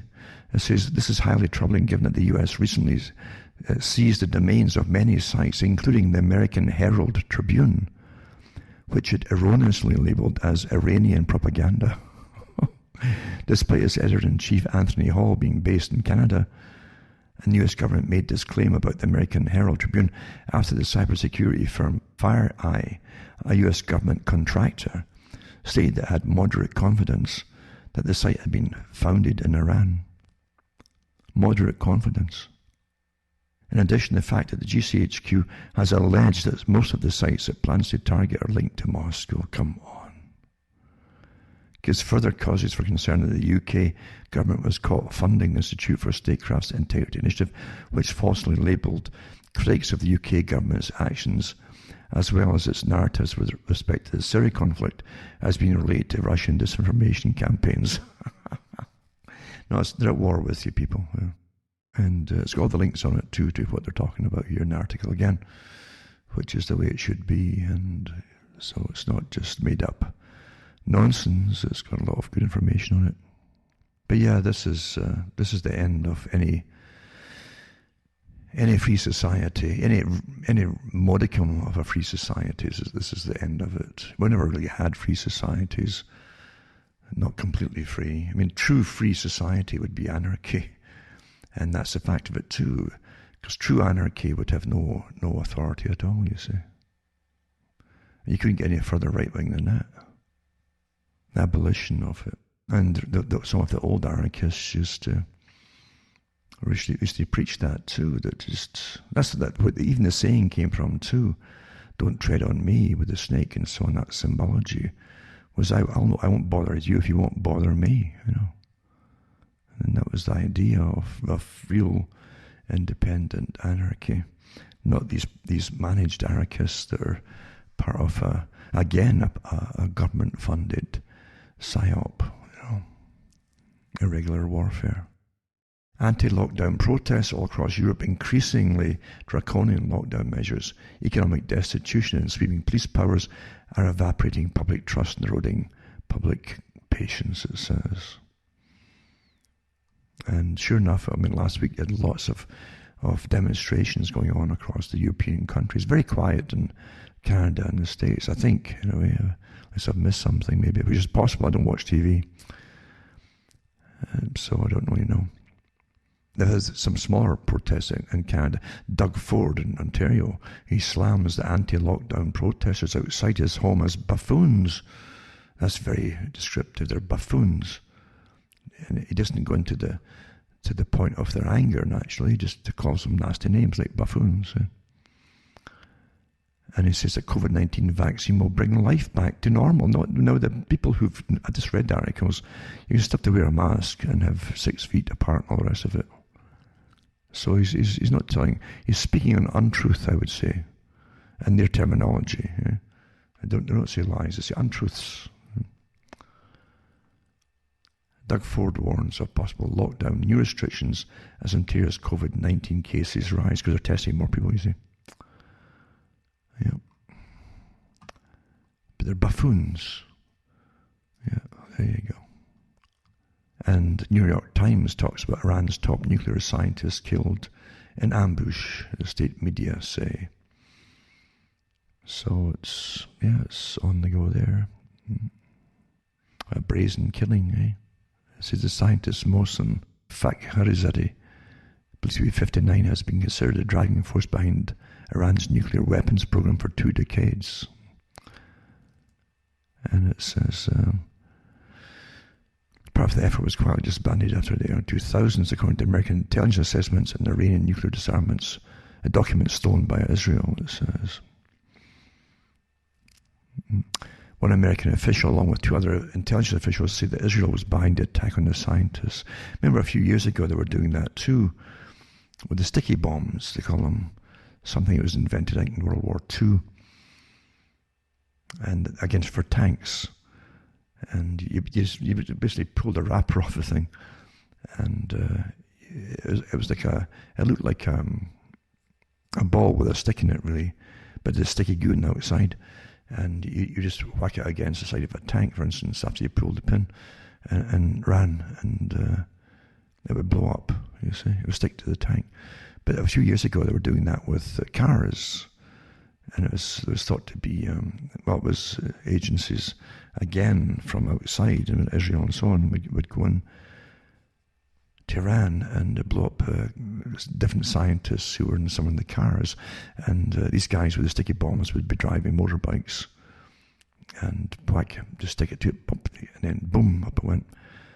So it's ongoing, of course, ongoing. But so that's another one killed. You really smell the stepping up at the same wars again too. Well, all the rhetoric about Russia, and we're all closing up again to China, because after all, China is the model state for the world, right? And it's got big money, and it can help any friends financially, you know. And there you go. You really smell it coming, don't you? The whole agenda. And building back better, an action plan for the media, entertainment and culture industry from the World Economic Forum. Their white paper, that was July, of course, but building back better, BBB, yep. A stronger ecosystem and so on, yeah. All planned out for you. You didn't have to do any work at all. They've done it all for you. Your whole future is planned there, yeah. Practical actions for advertisers, publishers, agencies, and platforms to improve the media ecosystem. It's an ecosystem, you know. In this phrase of building back better post-COVID-19. Better. New is good, you know. New is good. Buy new. And also, I will just touch on the next article very shortly. But first I want to say it again, cuttingthroughthematrix.com. Help me take along here as we go through all the chaos that we're going through and the chaos to come. Because there's a lot more they've got planned for you, believe it or not. Really, they're not kidding you. If you think that the present tier restrictions are insane, you understand, I mentioned before how they did it with repatterning. They called it for MK Ultra. And Cameron, the guy who was appointed to oversee it, he also belonged to the CIA. The CIA has people in all countries, you know. And they put him on the paycheck, and that's it. And Cameron, of course, and you couldn't get away with what he did without permission from the Canadian government too. They used a lot of the psychiatric hospitals across Britain and elsewhere for all these experiments, you know, big experiments. So what he would do was bring in patients, of course, and, you're depressed, don't worry about it, we'll give you maybe 100, 200 ECT shocks and electroconvulsive therapy, LSD galore, and give you mass day and night music or instructions, vocal on tape, that you couldn't switch off. You couldn't move your hands up to pull a thing off your head or anything like that. And we'll eradicate all your previous memory and reprogram you. Repatterning, they called it. And use psychic driving, the repetition of the same things over and over. Same kind of thing you got with 9/11, with the same planes going to the tower, over and over, and you get for weeks and weeks and weeks. Psychic driving, that's what you do. And the same narratives, Osama bin Laden, the idea. Same thing, weapons of mass destruction, same kind of stuff, you see. And that's what we call psychic driving. Now it's COVID-19. And lockdown, obey is a big one, of course, for repatterning. And then you get doing dumb things, and how many folk can have on a Saturday compared to a Thursday or a Friday or a Monday in your home, and yada. And that's them just starting. Because you see, once you go off the rails of sanity and their Pavlovian trick, you know, of obeying and then getting shocked again, and before you have a total breakdown, they have to, it gets easier to get you to do stupid things and crazy things. Easier and easier. Because you're getting off of normal common sense. Common sense is a very important thing that you take for granted. Have you seen what they do in the stores with the Perspex? What do you think? I mean, the air goes round the side of the Perspex, goes over the top of it, the little bit hole in the bottom for the hands go through for cash or credit card. It goes through. It's ridiculous. It's a physical symbol of something else. And the person behind it is wearing a mask. You're wearing a mask, and you've got a half-inch thick Perspex thing between you, and you're saying, and they look puzzled, and then you're getting flustered. And then, of course, they pull their mask down and say something. Oh, yeah, okay. Or they go to the side, round the side of the Perspex, it's about 6 inches further, and then they speak to you normal. Okay, yeah. It's all intended to create maximum frustration. That's its purpose. And as you get frustrated and angry, it's training you to quench your anger and deal with it and contain it.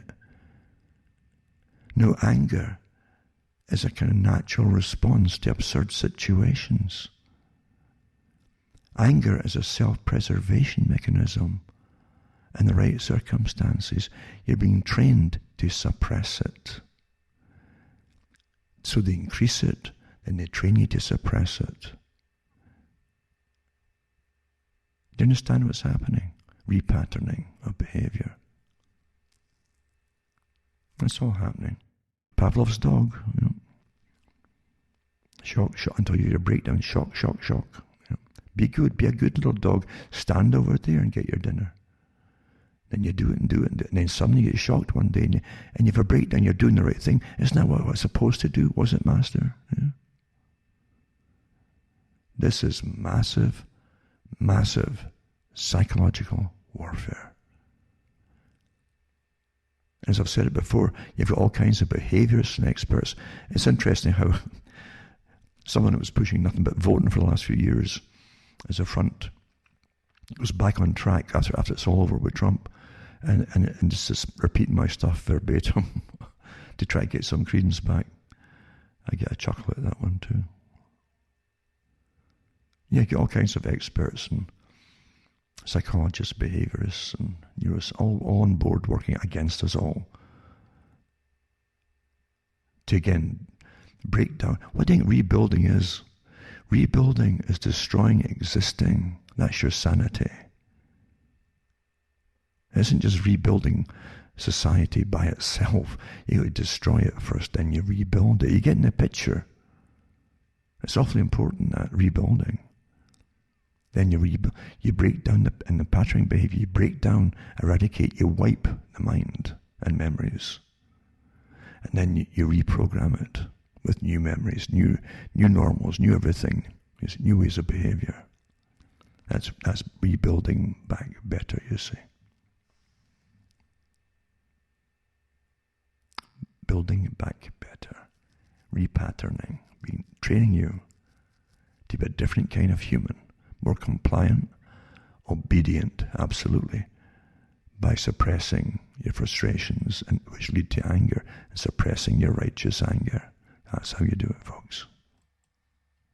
Now that we're talking about cyber war and the psyops as well, all combined, your tax money and the Five Eyes attacking all the people who really are noticing inconsistencies in the mainstream propaganda.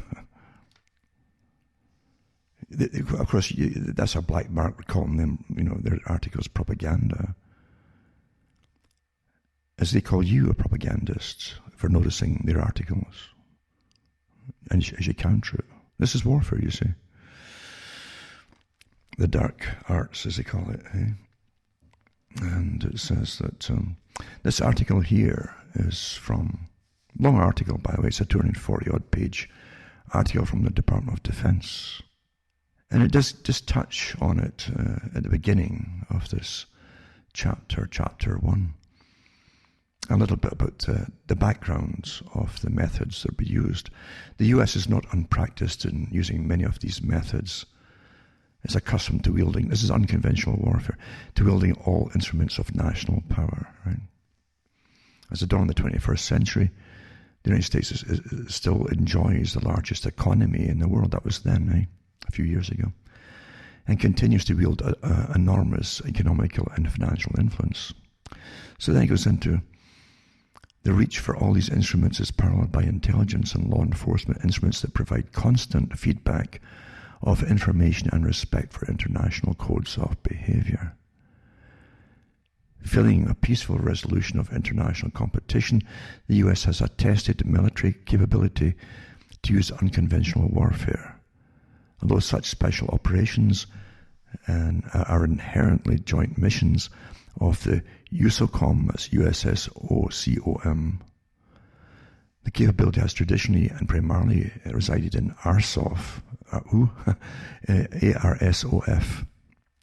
The spiritual forebears of American unconventional warfare can be traced to colonial periods, and ARSOF has a direct military lineage of conducting unconventional warfare.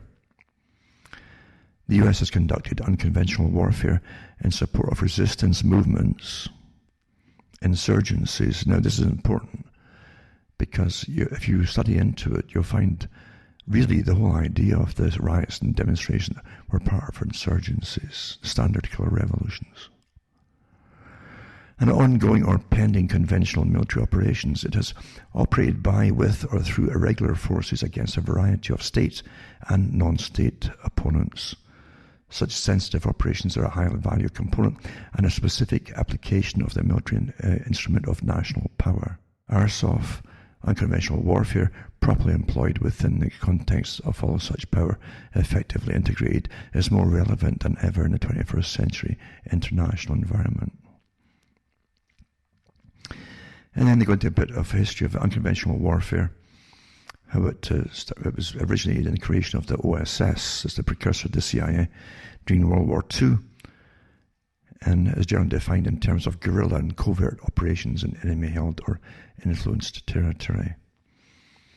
It says in 1951, the Army's unconventional warfare assets were consolidated under the Office of Psychological Warfare, and the Army published the first 2 field manuals for the conduct of special operations with an emphasis on unconventional warfare. By 1955, the first historical manual specifically linked Army Special Forces to unconventional warfare. That's FM 3120 Special Forces Group declared unconventional warfare consists of 3 interrelated fields of guerrilla warfare, escape innovation, and subversion against hostile states. In the subsequent Cold War decades, definition expanded and contracted, verbiage changed, and missions conceived as part of this unconventional enterprise were added or subtracted. The common conceptual core has nevertheless remained as working by, with, or through irregular surrogates. And this is important, right? Working with, by, or through irregular surrogates in a clandestine and or covert manner against opposing actors. You realize they go into other countries, they have middle classes and working classes and so on, and they'll find other forces or regular forces or create them, right? Or create alliances with them, surrogates, in a clandestine and or covert manner against opposing actors. They use them against the populations. That's what you saw with all these demonstrations and during a whole COVID pandemic, supposedly, and a lockdown. Then they decide to go after police shooting and killing black people. Why then? And why these Antifa ones suddenly there leading the groups of the Black Lives Matter? It's mainly white Antifa. This is warfare. This is psyops, and it's also subversive techniques that they've used in color revolutions across the world. We've seen it for years.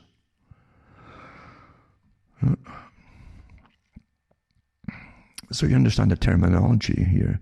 The opposing actors are the American, basically the population in the US. That's what they're using it on. And going to restaurants and yelling at people and going down neighborhoods and screaming at folk and threatening to burn them down and so on. So the current definition, at the present, the current definition of unconventional warfare is as follows: operations conducted by, with, or through irregular forces in support of a resistance movement or insurgency or conventional military operations. And that's from Unconventional Warfare, September 28th of September 2007. This definition reflects 2 essential criteria. Unconventional warfare must be conducted by, with, or through surrogates. And such surrogates must be irregular forces. Which they kept telling you about Antifa. It's not a real organized group. It's just, different people. This is what they kept telling you. That you could see their leaders who were well funded, and we know that from CIA, etc. There's certain characters in it. Moreover, this definition is consistent with the historical reasons that the U.S. has conducted. Unconventional warfare has been conducted in support of both an insurgency, such as the Contras in 1980, Nicaragua, and resistance movements to defeat an occupying power, such as the Mujahideen in the 1980s, Afghanistan war. Unconventional warfare has also been conducted in support of pending or ongoing conventional military operations. For example, OSS Jedburgh activities in France, OSS Detachment 101 activities in the Pacific in World War II. More recently, Special Force operations and Operation Enduring Freedom Afghanistan enduring freedom, remember? as we're bombing Afghanistan 2001. And Operation Iraqi Freedom, that was a good one too. Yeah, Iraqi Freedom, as they put into the Stone Age in 2003.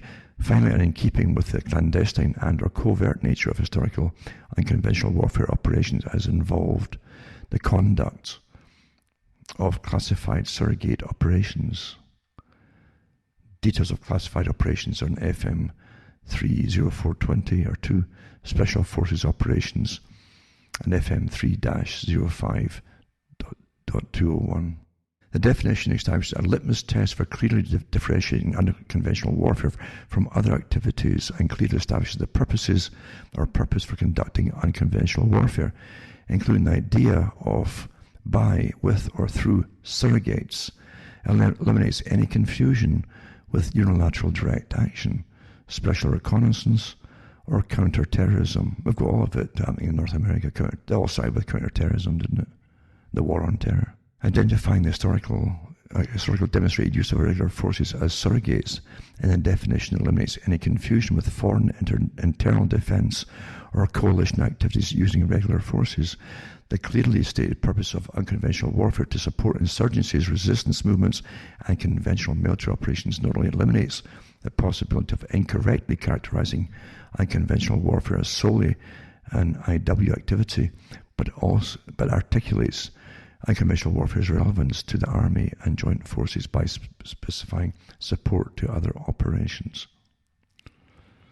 Now, to most folks, this is going to be awfully boring, so I won't do it all naturally because it's 240 pages, or 248 pages.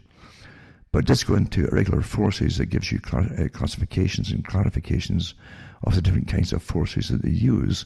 Also, asymmetric warfare, unrestricted warfare, fourth generation warfare, and so on. But it really goes into it deeper down in chapter 4 and so on, about different techniques of going into countries, finding discontented groups, arming them, training them, and backing them.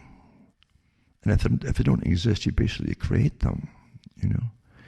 It doesn't matter. See, most followers don't have to really understand the big picture. They just get the basic propaganda and they join on, you know. That's what you saw in the streets in the States there too. They joined the discontented youngsters because they see no future. But they didn't know they didn't know they're getting used. And they'll never know that probably. And it gives the regular warfare joint operating concept of it, 2007, and it describes what traditional warfare is, right?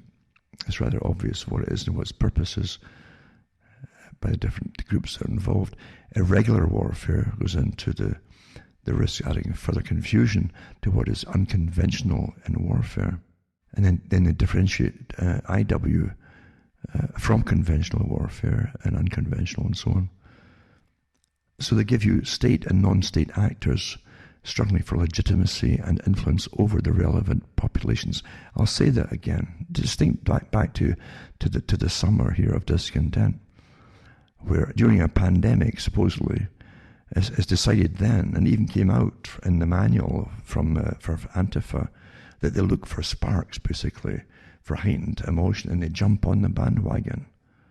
So they used the Black Lives Matter group, and then jumped on the back of that to get prominence. I mean, it went on the rampages, as you well know. I'll say this part again, right? This is JP10-02 defines IW as a violent struggle among state and non-state actors for legitimacy and influence over the relevant populations. Were they your champions or your persecutors during the lockdowns, the people in the streets who were burning their places down and so on? And many folk joined it thinking, well, this is the thing you do, yeah. So, this is a favour indirect and asymmetric approaches, though it may employ the full range of military and other capacities in order to erode an adversary's power, influence, or will. It's inherently a protracted conflict that will test the resolve of the US and its partners. Adversaries will pursue IW strategies, employing a hybrid of irregular, disruptive, traditional, and catastrophic capabilities to undermine and erode the influence and will of the US and its strategic partners. Meeting these challenges and combating this approach will require the concentrated efforts of all instruments of US national power. Well, the US has been using the same technique across the world. In fact, they're the ones who perfected it all, really, over many years. But you read about it, and you simply realize that this also is getting used inside America. Now it's being used all across the internet, naturally. Right down to doing what they say they do, which is stopping the communications of people who speak out against activities. They get banned. This is warfare. This is military psyops. And it's military cyber warfare. And it's all in this massive thing here. And they've got their diagrams of how it works and how they're always fighting for the minds of the bulk of the population, or even countries that they're taking over. You're seeing the same thing happen too. What happened in the States too during it all. There were people in white neighborhoods putting up Black Lives Matter signs in their windows, hoping that they'd be accepted as being on board with them and they wouldn't get their homes burned down. But in Black Lives Matter and so on. Battle for the minds of the people and the folk that cave in and go along with it. Some say it all works. This is all well understood. Well understood. Yep. And how it sounds adversaries and so on. And then you have regular warfare, major combat operations are different, that's street stuff. Unconventional warfare and stability, security, transition, and reconstruction. What are you going through right now with the Build Back Better? People are in shock from the COVID pandemic, lockdowns, the total collapse, planned destruction of society's economic system for all small businesses, which were the majority of businesses by now, and lockdowns and so on. And they want to come out of it, but they're not to go back to what was. So you have stability, security, and transition and reconstruction. What does it say at the World Economic Forum? Build Back Better. Stability, security, transition, and reconstruction. There you go. It's starting to come together, folks. I could go on and on naturally because it's a massive article, but also they have counterinsurgencies interest in those political, economic, military, paramilitary, psychological, and civil actions taken by a government to defeat an insurgency, What do you do when your government is the insurgency? Or what you think is your government, right? Or those who control your government? What do you do then, eh?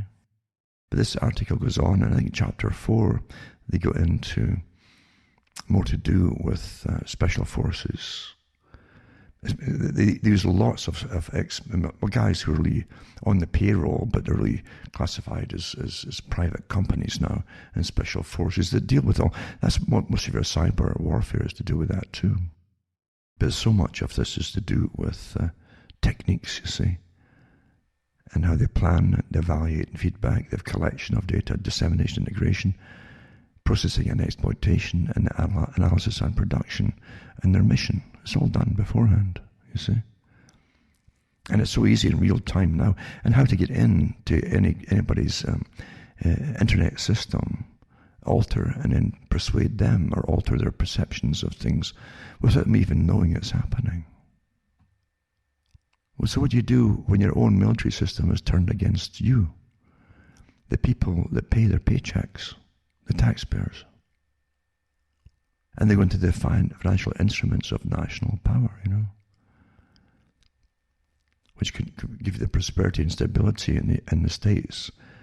But what they're really saying is it's the same in other countries too. You go after the financial system. In other words, you can create financial collapses naturally, sure. Alter their medium of exchange, lower the value of their currency. This is all part of warfare, for those who don't know it. All contained in here too. And how even your law enforcement now is a member of international not just national power, but international power. As globalization increases, world integration, the scope of threats to U.S. security and public safety becomes more global. The law enforcement instruments increasingly and necessarily work outside of U.S. borders to combat these threats. Interesting, and now your military is working inside your own country as the cops working outside of it. But there's so much you could really take in here. They also have lots of people on the payroll as assets. The CIA, most people are assets actually, as you probably know, or they work part-time, the contract for CIA and intelligence agencies. And you activate them at the right times, but they have doctors and they have lawyers galore and all on board with us, folks. Yep. Scientists. People who have got a say in the public forum of science. All assets too. You're starting to get the picture of what runs you now. Your authorized statements, regardless of many other people who are not members of the club, but who have maybe even better qualifications in sciences that are mentioned, and they get poo-pooed and knocked down. Well, see, they're not members of, they're not assets, they're not members or contract employees. As I'm reading this article, you realize that everything's a farce, isn't it? It's all noble languages used here and there, and noble terminologies, and to do with, for example, it says, applicability of national policy to Army Special Operations Forces, unconventional warfare. It says, and it gives you an example of the NSS states that the U.S. policy is to seek and support democratic movements and institutions in every nation and culture, and identifies that this bold and noble policy is the work of generations. To seek and support democratic movements and institutions in every nation and culture. And they're being turned upon the people who try to use their freedom of speech to silence their freedom of speech. It's like the Bee Gees song, words are all you have. Words eventually mean nothing. Words are all you have. Because evil intentions runs the world, unfortunately, especially with law, and terminology. And they give you wonderful platitudes and mottos. And it says here, the Special Forces motto, to free the oppressed. To free the oppressed. Have you looked round the world? Have you looked at the devastation since 9/11 happened to countries across different parts of the world? To free the oppressed.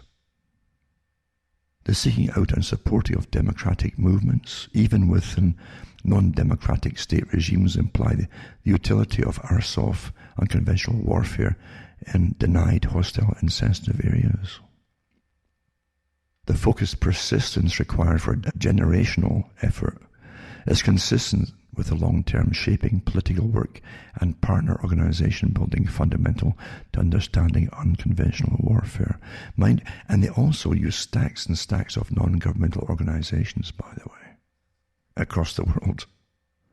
This is a very, very interesting manual, basically, and ranges of military operations. And I think now here is some of the goals and external factors. In Chapter 4, it says, planners must understand the U.S. military command, relationship, service, joint military, and interagency that may affect ARSOF, elements and supported irregular forces. It says, planners must understand the scope and limitations of each agency's influence and programs, legal and political restrictions on ARSOF activities.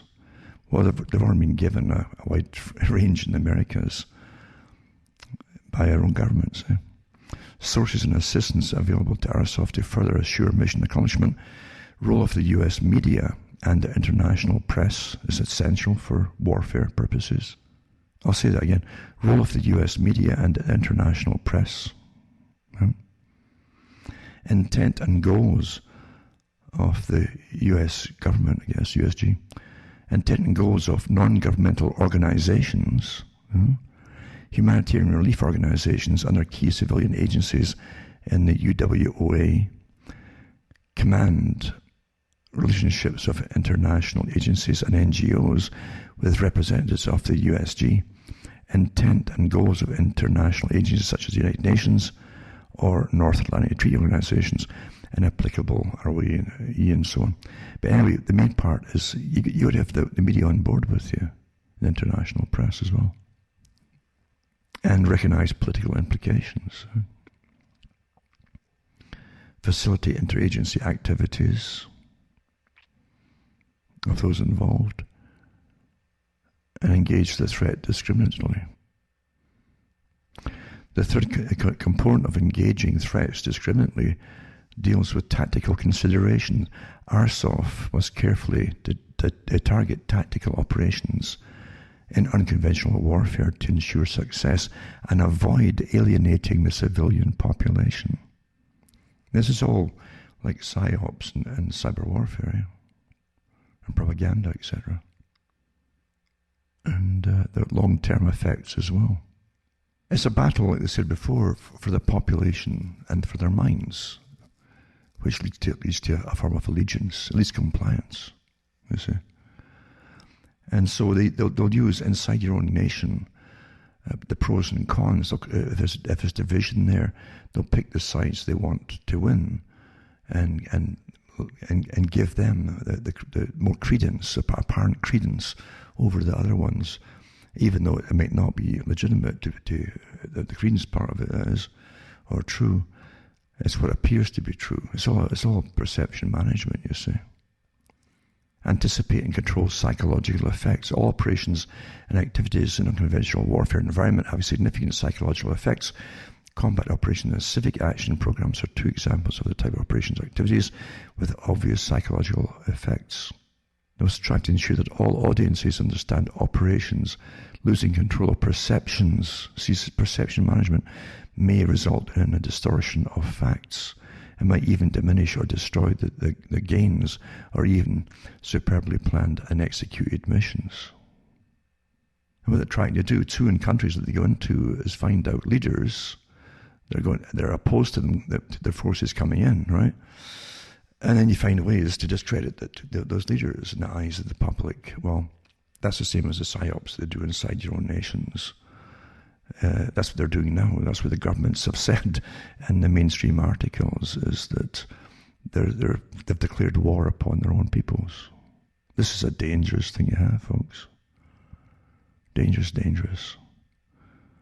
And the youngsters often that they employ for that too, they've been brought up playing video games, and all they know is that they want to win. They don't care who they're destroying, even their own people. They probably really don't feel any connection with you anyway, even though you're paying their salaries. Dangerous, dangerous policy altogether. But this article here shows how different resources they have and who they work with, and how they create different groups within countries and control psychological effects of populations, etc. Interesting. So you're under the war at the moment, using the General Emergency Powers Acts and so on, which is War Powers Acts, or martial law as it's commonly called, and they're using the military against their own population. It's rather sad, isn't it, this? But it's an all-or-nothing agenda by those who decide that they have the right to rule the planet. And never mind just own it. They want to also have the right to decide how it's going to be run minutely down to the individual level. And that's what it's all about, folks. So it's kind of sad that most folk don't know what's really happening. The mainstream media is on board with the military, obviously. As I say, you must always... And they had that in Event 201 too, when they admitted they already had all the social platforms and the media on board with them in the practice event, never mind the real thing. It's all prearranged, you see. And that's why top scientists in their fields, even with better qualifications than the characters that are giving you the authorized versions of the pandemic, these other scientists with the better credentials and who are working with patients are completely dismissed out of hand. That's totalitarian, you see. That's military. That's what the military would do. Because you see the Building Back Better project for the World Economic Forums, Mr. Klaus Schwab has to be rammed through. All post-democrats have said long ago, because you don't vote for any of these guys. You don't vote for the UN, you don't vote for Schwab or the World Economic Forum. You certainly don't vote for the army, whatever they get up to. They're given orders by those who rule you. I say rule rather than govern, because this is rulership. Governing is a different thing legally than rulership. Well, you're under rulership now, you see. That's what you're going through. Anyway, remember, folks, you can help me take along here, cuttingthroughthematrix.com. And we're living through sad days indeed, where your own tax money is paying not just to invade other countries for warfare purposes or material resources or whatever, but also being used against your own populations. Dangerous times, and yet you'll probably all go out and vote again, for a system that doesn't represent you, obviously. Rather sad, that. So help me take along, cuttingthroughthematrix.com, send a few bucks my way, hopefully. And I'll try and keep the gears moving in my end of it. And stay the course, because it's not over yet until the grossly obese, morbid obesity person sings, as they say. I'm very PC tonight. That's just the way it is. So for myself, Alan Watt from Ontario, Canada, it's good night to me. Your God or your gods go with you.